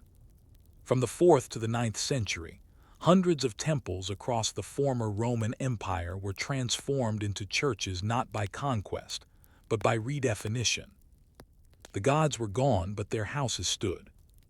And within those houses, new prayers were spoken, new saints were venerated, new rituals were born. This was not cultural erasure, it was cultural sedimentation. The faith of the future built itself on the foundations of the past, literally and metaphorically. To walk into a church built from a temple is to walk into two histories at once, one of empire and myth, the other of gospel and martyrdom. Their walls do not choose between them, they carry both. And so we ask, can any faith fully escape the architecture of its inheritance? Story 5, Byzantium's Western Shadow, Ravenna after Rome. You walk through Ravenna and feel the ground shift beneath your feet, not physically but historically. It is a city draped in silences and mosaics, in echoes of power long since gone. The streets are narrow, uneven. The buildings seem Roman but not quite. The domes are Eastern. The churches shimmer in gold. Latin is still spoken in some corners, Greek in others. This is not Rome, but it is not yet Europe. This is Ravenna in the 6th century, a city perched between decline and endurance, between the Western Empire's ghost and the Byzantine Empire's grasp. In this first section, we explore Ravenna's strange role in the centuries after Rome's fall. Not a capital in the conventional sense, but a symbolic fulcrum. Once the last capital of the Western Roman Empire, then the seat of Gothic kings, and finally a provincial outpost of the Eastern Roman Byzantine world. It is a story not of grandeur, but of resilience and reinvention. Ravenna is not remembered like Rome, Constantinople, or even Aachen. And yet, in its mosaics and monuments, it holds the visual memory of a world trying desperately not to end. Ravenna before the fall. Ravenna's rise to prominence was unlikely. It began not as a political capital, but as a port city, a quiet hub amid marshes and wetlands on Italy's Adriatic coast. It became strategically important during the late Roman Empire because of one fact: it was hard to attack. Surrounded by water, swamps, and shallow canals, it was nearly impregnable by land. In 402 CE, the Western Roman Emperor Honorius moved the imperial court from Milan to Ravenna. The move was defensive. Rome itself had become vulnerable, and Milan had suffered repeated attacks. Ravenna, with its fortified position and access to the sea, offered security, if not splendor. It became, in effect, the final capital of the Western Roman Empire. But Ravenna was not a grand city. It lacked the monumental scale of Rome or the intellectual richness of Alexandria. It was pragmatic. It had a palace, a port, a church, a wall. And yet, it held the empire's fatting authority for over 70 years until 476, when Romulus Augustulus, the last Western Roman emperor, was deposed here by the barbarian general Odoacer. But even that fall was ambiguous. There was no sacking, no grand destruction. The institutions of governance continued, only now under new names. Rome was gone, Ravenna remained. The Ostrogothic interlude. After Odoacer came Theodoric the Great, king of the Ostrogoths. In 493, Theodoric entered Ravenna as conqueror, but styled himself not as a barbarian destroyer, but as a Roman restorer. He ruled Italy from Ravenna until his death in 526, a period often considered one of relative stability. Theodoric understood Roman sensibilities. He maintained the Senate. He preserved Roman law. He kept Latin as the language of government. He allowed the church to operate freely, and most visibly he built. Under Theodoric, Ravenna saw a burst of architectural activity. The mausoleum of Theodoric, a stark, circular tomb with a monolithic stone roof.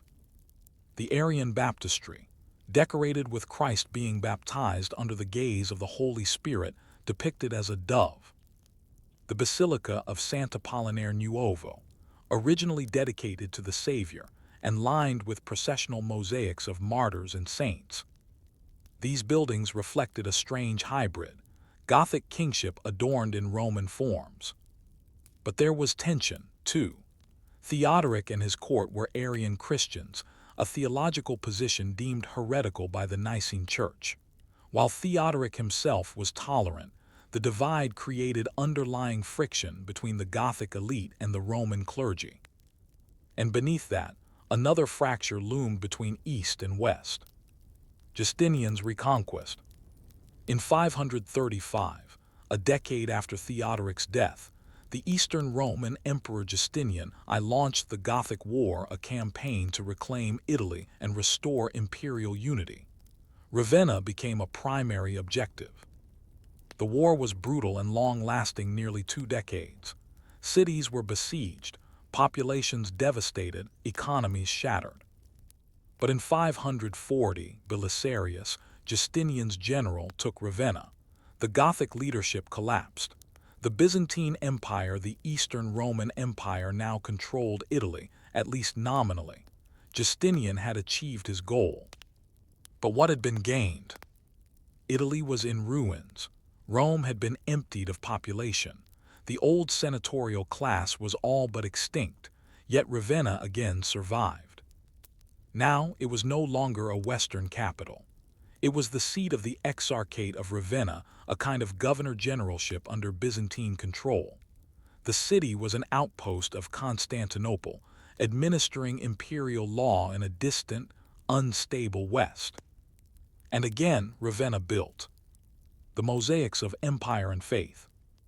It is in this period, mid-6th century Byzantine Ravenna, that the city produced its most iconic monuments. These mosaics are not merely decorative. They are political theology in stone and glass. 2 churches in particular define the moment. One, San Vito. Completed in 547, San Vito is a domed, octagonal church, a clear Byzantine form. Inside, mosaics line the apse with vivid colors, geometric patterns, and gold backgrounds. One mosaic shows Justinian, flanked by clergy and soldiers, holding a golden bowl. Another shows Theodora, his empress, holding a chalice, surrounded by court ladies. These are not portraits. They are symbols of divine kingship, showing the emperor and empress as earthly reflections of heavenly order. The mosaics assert that Ravenna is still imperial, still part of the Christian Roman world. 2, San Apollinarian class. Outside the city, this basilica is simpler in structure but rich in iconography. In the apse, the figure of St. Apollinaris, Ravenna's patron, stands with arms raised in prayer beneath a great cross set among stars. It is serene, ordered, almost abstract.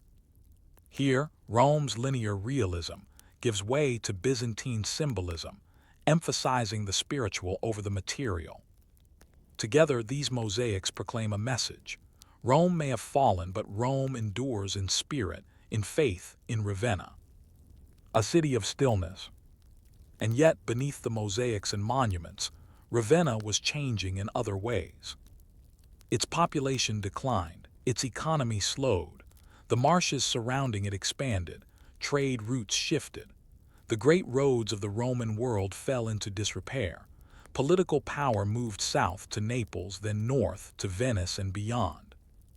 By the 8th century, Ravenna was no longer a capital, merely a memory. In 751, the Lombards captured the city, ending Byzantine control. Yet the buildings remained, strangely untouched. Perhaps it was the marshes that saved them. Perhaps it was indifference. Or perhaps it was a residual sense of awe. These were not merely old churches, they were repositories of imperial majesty, of saints, emperors, and forgotten rituals. Final thoughts. Ravenna is not a city of grand narrative arcs. It is a city of layers, of successive regimes who never quite erased the one before. Its glory is not in conquest, but in endurance. As the Western Empire fell, Ravenna became its placeholder.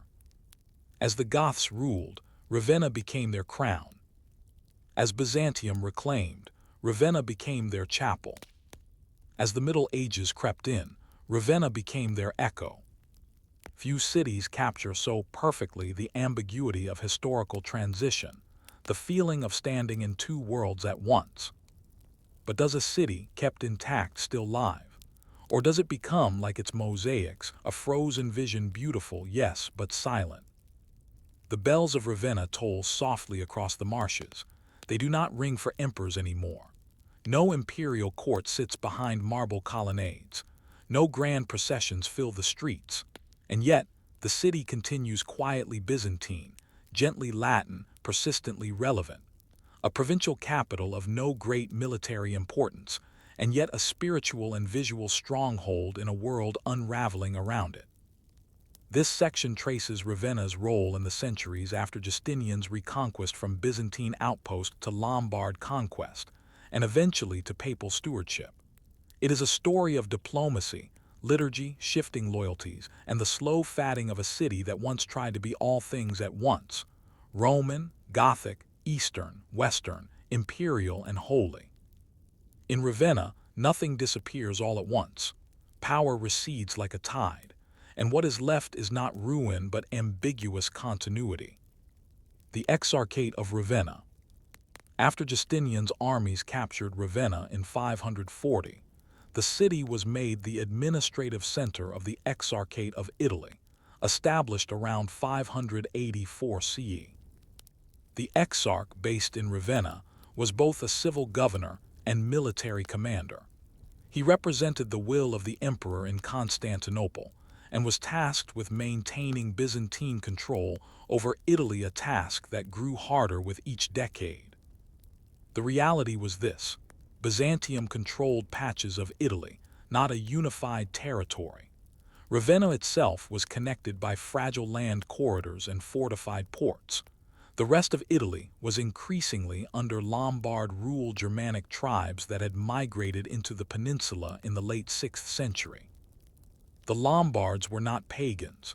They were initially Arians like the earlier Goths, but many converted to Nicene Christianity in the 7th century.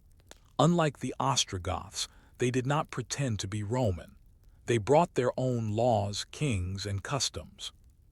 Still, Ravenna endured. It had walls, it had churches.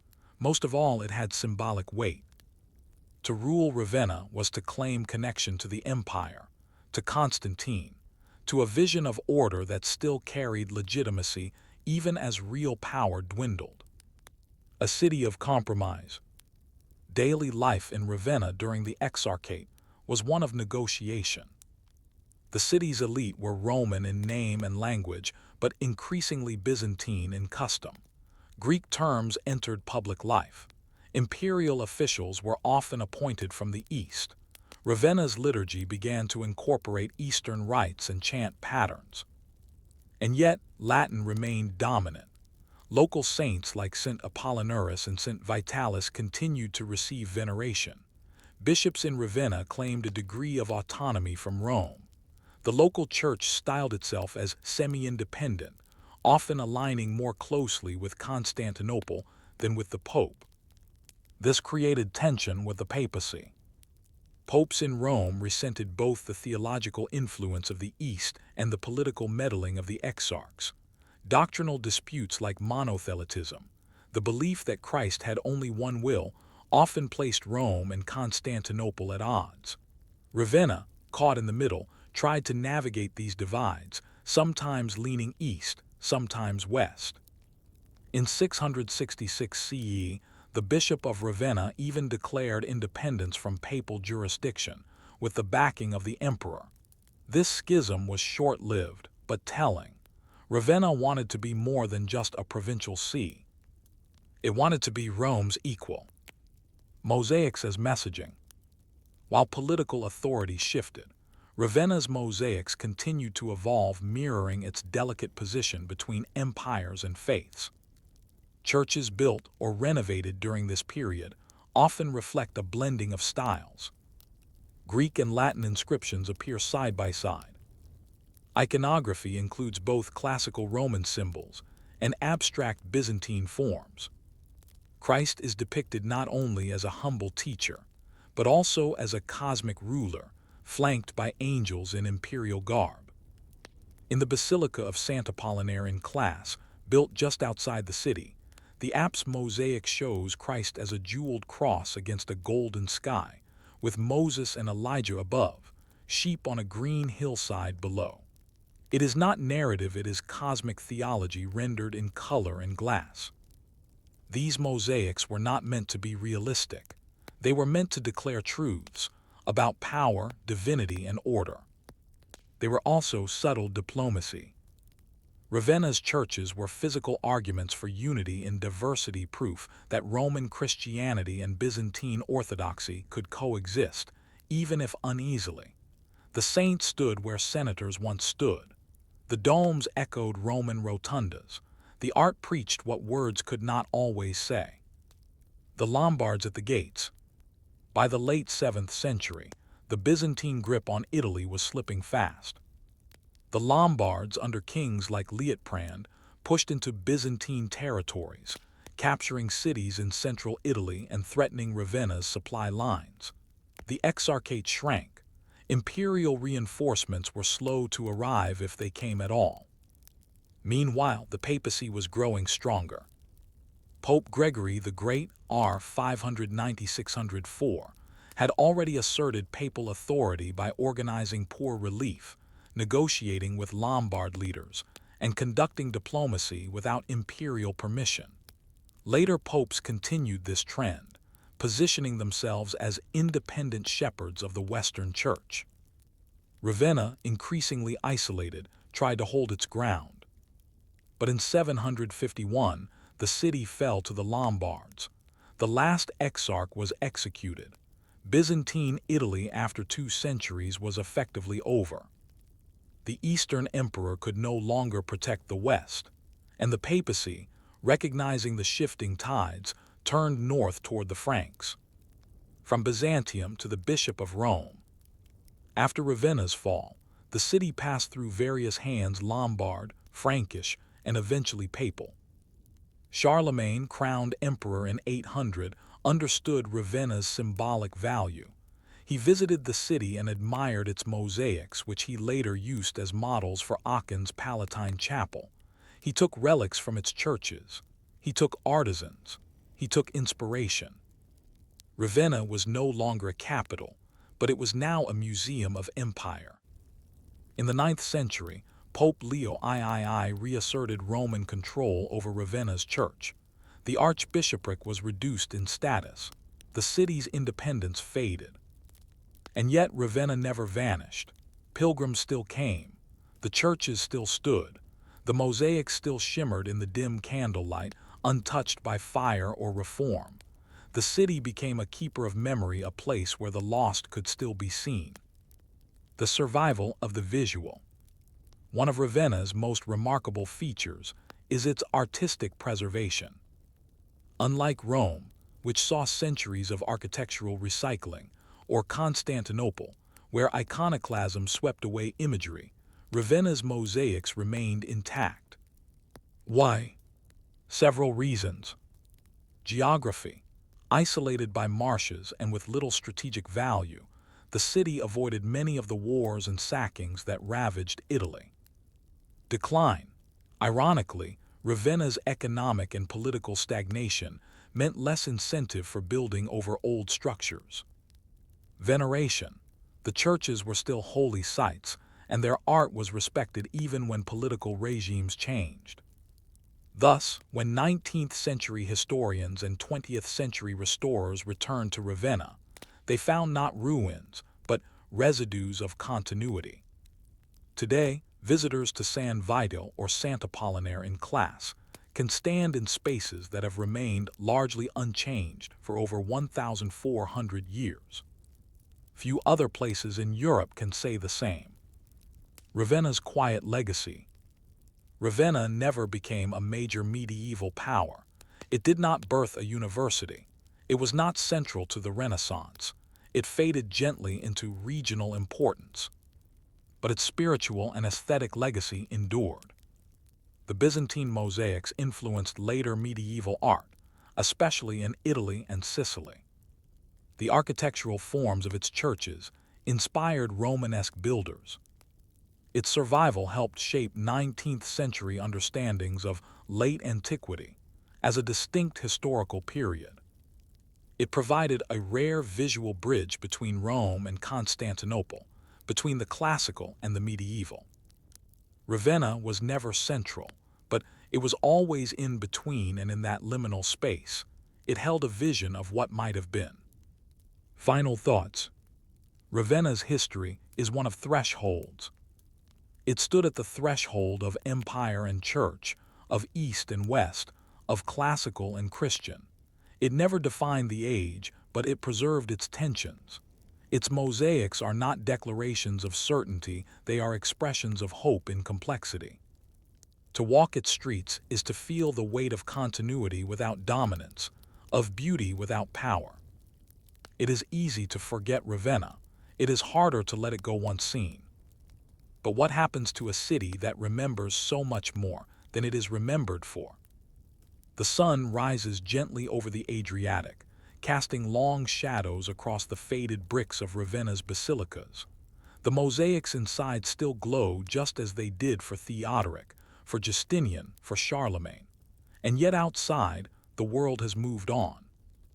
This final section of Ravenna's story explores how the city transitioned from a late antique capital to a forgotten medieval outpost, and how, by surviving unnoticed, it preserved some of the most intact evidence of a lost world. Ravenna never led armies, crowned emperors, or redefined thought, but it did something harder. It persisted, quietly and beautifully, across the centuries. In an age obsessed with power and expansion, Ravenna's greatest achievement may have been its ability to fade without vanishing. After the empires, a city in the shadows. By the end of the 9th century, Ravenna had ceased to be a political or religious powerhouse.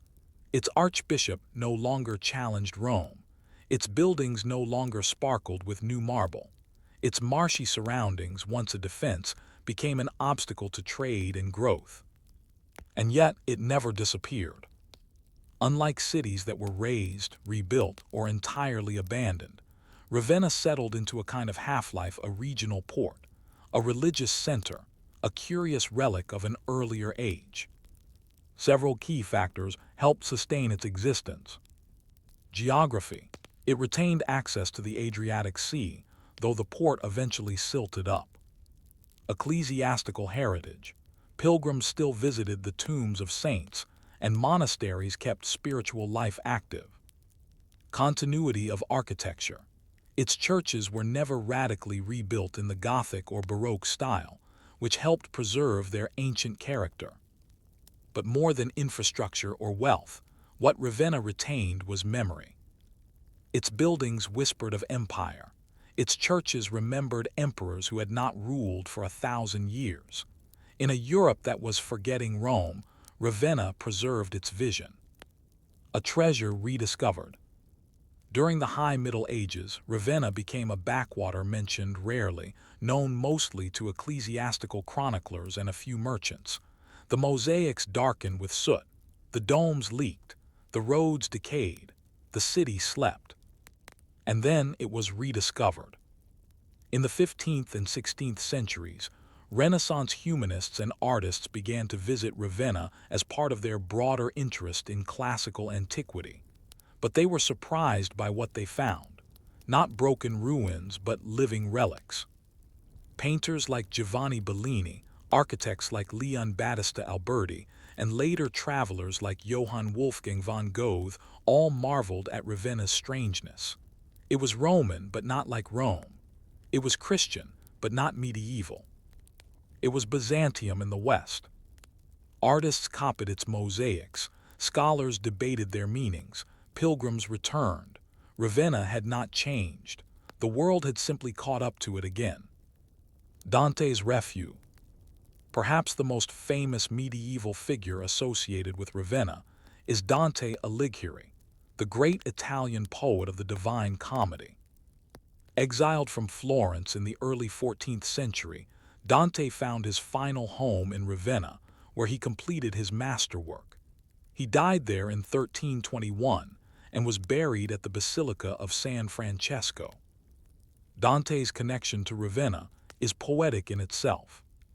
His writing was obsessed with the fall of Rome and the loss of imperial unity. He imagined emperors and popes in his vision of the afterlife. His heaven, like Ravenna's mosaics, was geometric, symbolic, and radiant with light.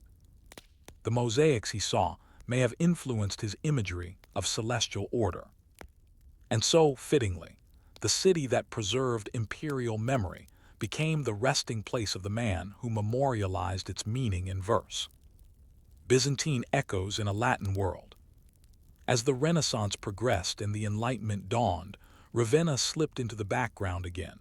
The center of gravity in Italy had shifted, to Florence, to Venice, to Rome. Ravenna remained poor, provincial, and miraculously intact. By the 18th and 19th centuries, European scholars began systematically cataloging the city's monuments. Art historians identified Ravenna as the best preserved collection of Byzantine architecture and mosaics in the West. That label stuck. Today, Ravenna is remembered less for what it did and more for what it kept. 8 of its churches and monuments are UNESCO World Heritage Sites. Its mosaics serve as reference points for understanding early Christian iconography. Its architectural forms continue to influence restorers and liturgical designers. It is one of the few places where you can walk into the past without speculation. Where Rome often requires imagination, its columns toppled. Its forum's fragmentary Ravenna offers continuity. You sit in San Vital and see what a 6th century bishop saw. You light a candle in Sant'Apollinare and step into Theodoric's world. No reconstruction, no reenactment, just survival. Memory in marble and mortar. Ravenna forces us to reconsider what counts as important in history. It was not the center of learning like Alexandria. It was not the seat of papal reform like Rome. It did not produce revolutions, scientific breakthroughs, or theological movements. What it did was preserve. Its mosaics are sermons in silence, expressions of a theology that linked empire with eternity. Its walls tell of a world that collapsed, yet refused to vanish. Through Ravenna, we understand that empires fall gradually, not suddenly. That cultural identity is layered, not linear. That endurance can be more powerful than conquest. And perhaps most profoundly, that beauty itself can be a form of resistance. Reflections from the Marsh.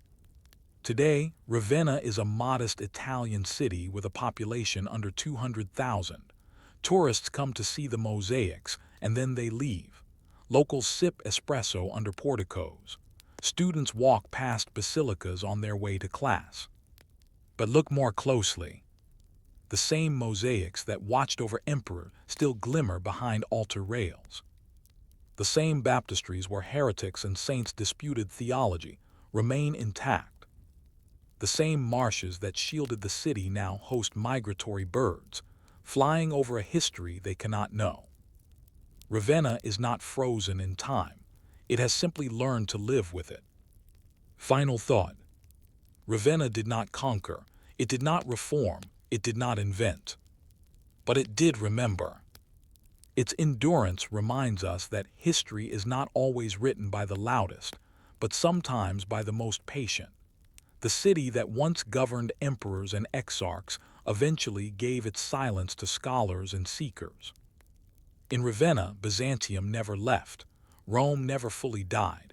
The Middle Ages never completely took over. And so we ask, what do we lose when a city is forgotten? And what do we find when we finally remember it? Story 6. Monks, Mills, and Manuscripts.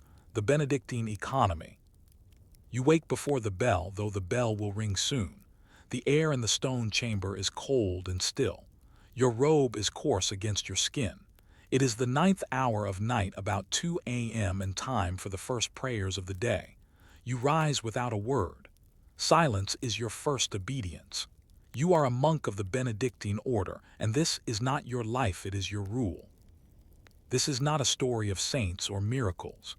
It is a story of how, in the centuries following Rome's collapse, groups of monks following a quiet, rigid schedule helped hold together the economic and cultural fabric of Western Europe. It is a story of mills, of manuscripts, of sheep and stonework, of obedience and productivity, an order of life that preserved memory and generated stability, one prayer and one labor at a time. Section 1 introduces the Benedictine rule, the early expansion of monastic life, and the practical transformation of monastic institutions into engines of survival, organization, and eventually wealth. This is a story of boring history at its finest, how silence, discipline, and routine built something that survived plagues, invasions, and centuries of political collapse. The world Benedict saw. The man now known as Saint Benedict of Nursia was born around 480 CE, just 4 years after the fall of the Western Roman Empire. He came from a modest Roman family in central Italy and received a classical education. But the world around him was fracturing. The empire was gone. Italy had passed from Roman to Gothic hands, then briefly to the Byzantines, and was increasingly divided. Cities shrank. Roads fell into disrepair. Civil administration was breaking down.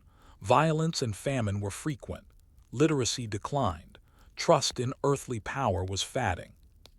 Benedict, like many young men of his time, retreated into the spiritual interior. He withdrew to a cave near Subiaco in the Apennine Hills. There he lived as a hermit, practicing extreme asceticism and prayer. But word of his wisdom and discipline spread. Soon disciples sought him out. Over time, Benedict founded a series of monastic communities not in remote wilderness, but near roads and settlements. He understood something that would shape the Middle Ages. Withdrawal could also be influence. Around 530, Benedict wrote what became known as the Rule of Saint Benedict, a set of instructions for communal monastic life. It was practical, structured, modest in tone. Unlike earlier rules that emphasized harsh physical suffering or total solitude, Benedict's rule balanced prayer, labor, study, and communal harmony. It became the foundation for Western monasticism for the next 1,000 years. Ora et labora, the rhythm of monastic life. The rule of Saint Benedict begins not with theology, but with obedience. The first degree of humility, it says, is prompt obedience. A monk was to obey the abbot as if he were Christ, without murmuring, without delay. The monastery was to be a school of service, not a refuge of comfort. Daily life was divided between divine office, Opus Dei. 7, eventually 8, scheduled prayer services throughout the day and night, beginning before dawn and ending after sunset. Manual labor, agricultural work, stone cutting, milling, brewing, gardening, and maintenance of the monastery grounds. Study and reading, primarily of scripture and church fathers, but eventually classical texts as well. Meals were silent, conversation was limited, sleep was minimal. Days were structured by bells and seasons, not personal preference. Everything was shared. Nothing was owned individually. But this life of silence and sameness produced something unexpected: efficiency. By requiring labor and forbidding idleness, the Benedictine rule turned monasteries into small, disciplined economic communities, places where land was cultivated systematically, tools were maintained, and time was respected. In a world of collapsing order, this made monasteries uniquely stable. From hermits to landlords, Benedictine monasteries spread slowly at first.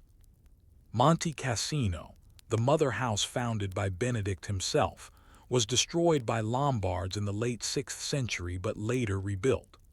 By the 7th century, Benedictine monasticism had taken root across Italy, Gaul, and into the British Isles. Each monastery adapted the rules slightly to local conditions, but the fundamentals remained the same: order, labor, prayer, community. In chaotic post-Roman landscapes, this predictability was appealing not just to monks, but to rulers and peasants. Kings and lords donated land to monasteries in exchange for prayers and spiritual favor. Farmers sought protection and work on monastery lands. Pilgrims, refugees, and travelers found food and shelter at monastery guest houses. By the 8th century, major Benedictine houses such as Fulda in Germany, Cluny in France, and Wearmouth, Jarrow in England owned thousands of acres, employed hundreds of laborers, and housed libraries, workshops, and hospitals. The monks were not chasing wealth, at least not openly, but they created it through structure. The rule forbade personal possessions but permitted communal prosperity if managed for the glory of God.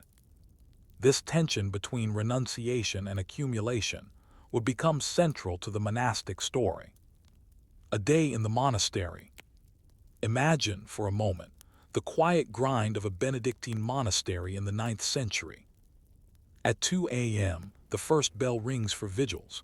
The monks gather in the dark church and chant psalms in Latin by candlelight. At dawn, lauds is followed by a light breakfast, usually bread and water. Then labor. Some monks head to the fields to sow barley or prune vines. Others tend the scriptorium, copying texts with steady hands. The infirmarian checks on elderly brothers. The cellarer supervises grain storage.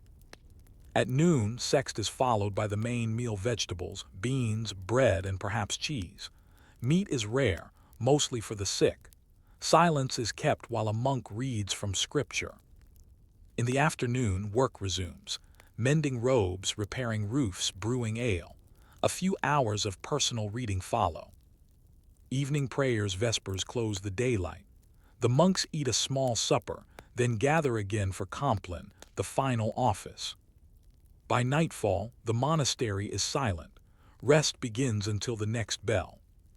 This cycle repeats daily, seasonally adjusted, with slight variations for feast days or fasts.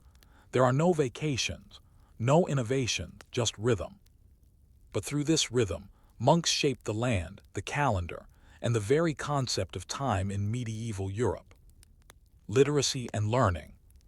One of the most vital and least glamorous aspects of early Benedictine life was the preservation of texts. The rule required daily readings. As monasteries accumulated books, they needed monks trained in Latin to read and copy them. This led to the creation of scriptoria rooms dedicated to manuscript copying. Benedictine monks became Europe's librarians. In doing so, they preserved not just religious works, but also fragments of Roman and Greek literature, medical treatises, legal codes, and scientific texts.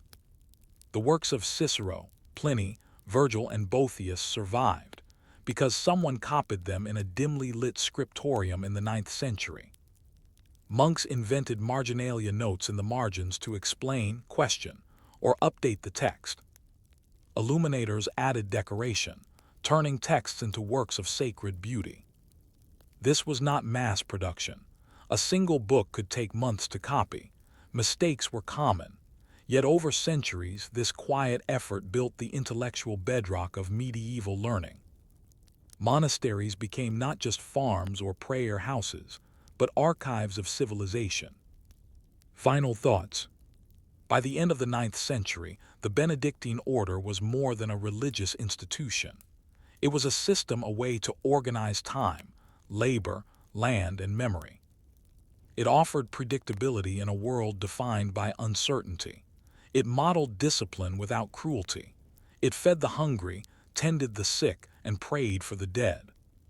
And yet, as monasteries grew in land and wealth, tensions began to form. Could true humility survive ownership of entire villages? Could spiritual discipline persist when abbots were appointed by kings? Could the rule survive its own success? These questions would haunt the order in centuries to come. But for now, as the bell rings again in the quiet fields of Fulda or the misty grounds of Cluny, a line of monks begins to gather, just as they always have. The candle is lit, the psalm begins, the world turns.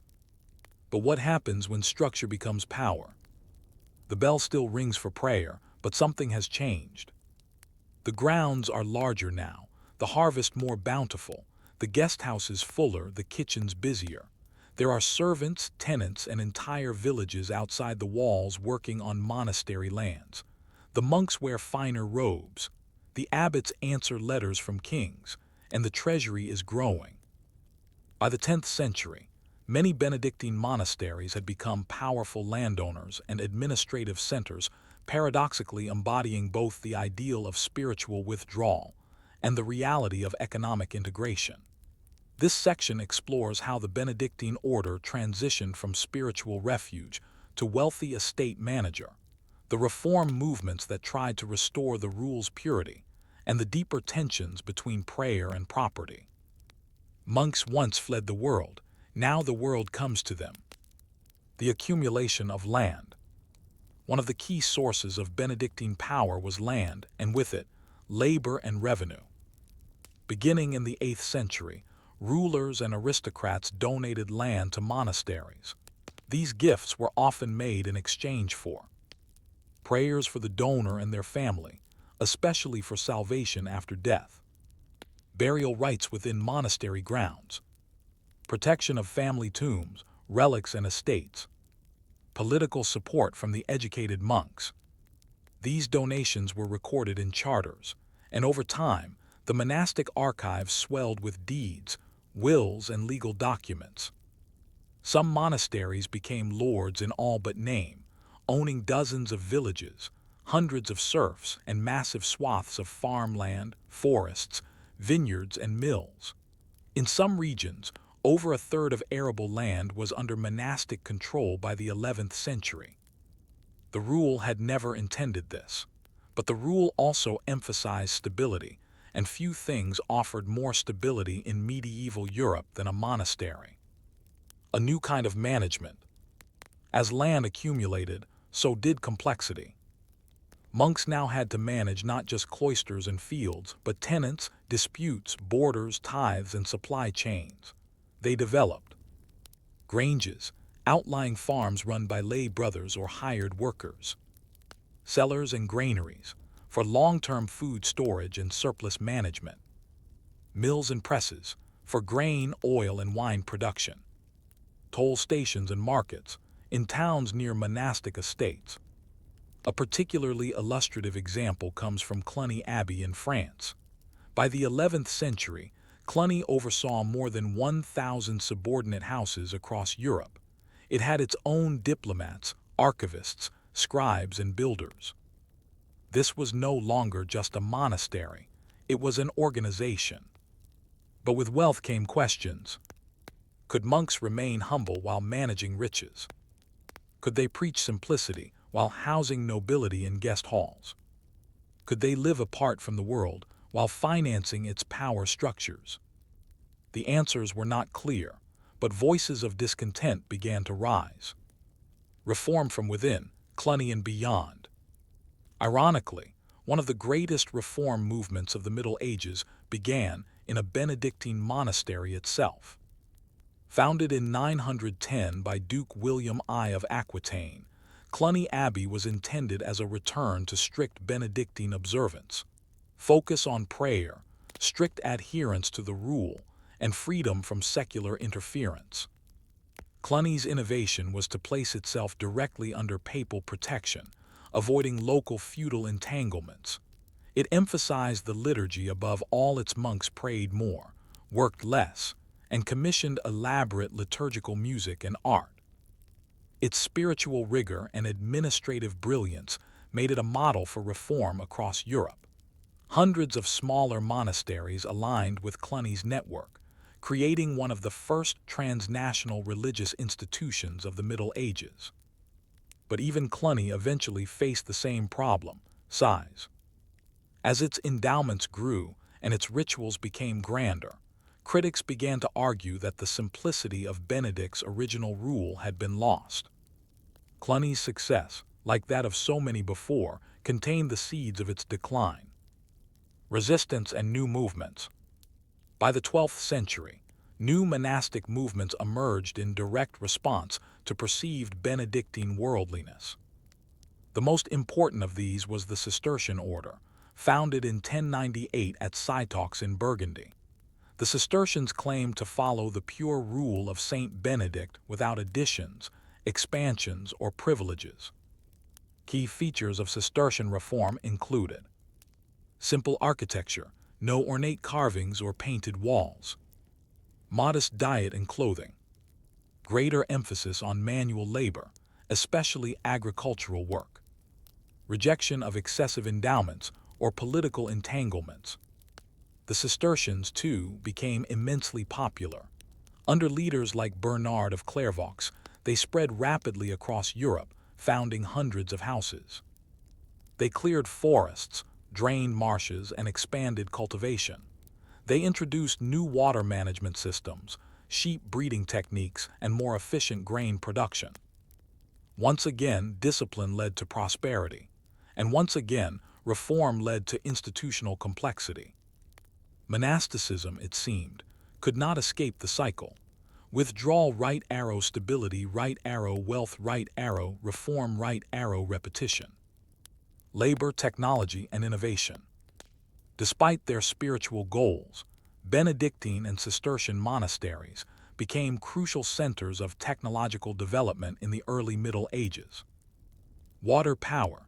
Monasteries helped spread the use of watermills for grinding grain, fulling cloth, and pressing oil. Metalwork. Some houses maintained smithies and introduced improved tools and forge techniques. Architecture. Innovations in stone vaulting, drainage, and roofing came from monastic builders. Agriculture. Crop rotation, new plow designs, and sheep raising methods were refined and disseminated. Importantly, this innovation was not done for personal gain. It was part of the shared monastic mission to sustain the community. But it had broader effects. Many villages surrounding monasteries benefited from improved tools, farming methods, and trade opportunities. In a Europe still reeling from political fragmentation, these isolated communities became islands of experimentation. They did not invent the Middle Ages, but they helped structure them. Spiritual tension and public critique. By the 13th century, monastic life was increasingly under scrutiny. Some abbots lived in luxury. Some monasteries owned dozens of manors and vast urban properties. Accusations of corruption, laxity, and spiritual arrogance were common. Writers like Peter Damian and Hildegard of Bingen criticized the moral decline of wealthy monasteries. Satirical poems mocked gluttonous monks. Popular preachers warned that abbots were no better than feudal lords. Even among the faithful, there was a growing sense that the spiritual mission of monasticism had been diluted by property and power. This led to a cultural shift. The rise of the mendicant orders like the Franciscans and Dominicans, who took vows of poverty, traveled from place to place, and ministered directly to the urban poor. Unlike the Benedictines, these friars did not own land or live apart from the world. They were a new solution to an old problem: how to be spiritual in a material world. Monasticism would continue, but it was no longer the only option. Final thoughts. By the close of the High Middle Ages, the Benedictine economy had become something remarkable and paradoxical. It was deeply spiritual, but economically influential. It preached humility, but managed wealth. It sought stillness, but shaped landscapes. It preserved the past, while adapting to the present. Monasteries were not just religious spaces. They were institutions intertwining the sacred and the practical, prayer and policy. But as their lands expanded and their libraries grew, they also drifted from the original cave at Subiaco, and from the quiet rule that once called for balance above all. And so we ask, can any structure remain pure as it grows, or does permanence require compromise? The abbey walls still stand, the bells still ring. In some cloisters, monks still rise in the dark, whispering psalms into cold stone halls. But something fundamental has shifted. The Benedictine economy, once the quiet backbone of medieval Europe, has entered a long twilight. This final section explores how the Benedictine system, so dominant between the 9th and 12th centuries, gradually declined. Yet in its fading, it left a legacy that still resonates: In universities, in agriculture, in archives, and in the rhythms of modern time itself. The Benedictines may have stepped back from prominence, but the shape of their world remained carved into law, land, and culture. And as we walk through the ruins or read their patient handwriting, we ask, what is the afterlife of discipline? The long decline. The decline of the Benedictine economy was not a collapse. It was more like erosion, a slow series of challenges that wore down the spiritual and economic dominance of monastic life. Several key forces drove this shift. 1. The rise of towns and urban economies. By the 13th century, Europe was undergoing a quiet commercial revolution. Towns were growing, markets expanding, and trade routes intensifying. Urban guilds, merchant leagues, and banking houses emerged, offering new forms of economic organization that outpaced the slower, land-based monastic economies. Where monasteries had once been centers of technology and surplus management, they now seemed cumbersome and conservative. Their methods were stable but not adaptable. 2. Political interference and commendatory abbots. Increasingly, secular rulers appointed commendatory abbots, men who received the revenues of monasteries without living there or following the rule. This system, meant to reward loyal nobles, drained monastic communities of leadership and autonomy. Some monasteries were effectively run as fiefs, their spiritual purpose hollowed out. The rule of Benedict still hung on the wall, but fewer followed it. 3. Internal complacency. After centuries of privilege, many monasteries became inward-looking. Their libraries were large, their lands vast, but their sense of mission had dulled. Recruitment slowed. Lay brothers grew resentful. Some monks lived in comfort, rarely working or even attending all the prayers. The rule had become a ritual, not a rhythm. Catastrophe and opportunity, the Black Death. In the mid-14th century, the Black Death swept across Europe, killing between 1/3 and 1/2 of the population. Monasteries, as communal living spaces, were especially hard hit. Entire communities vanished. Some abbeys were never repopulated, others were absorbed or shuttered.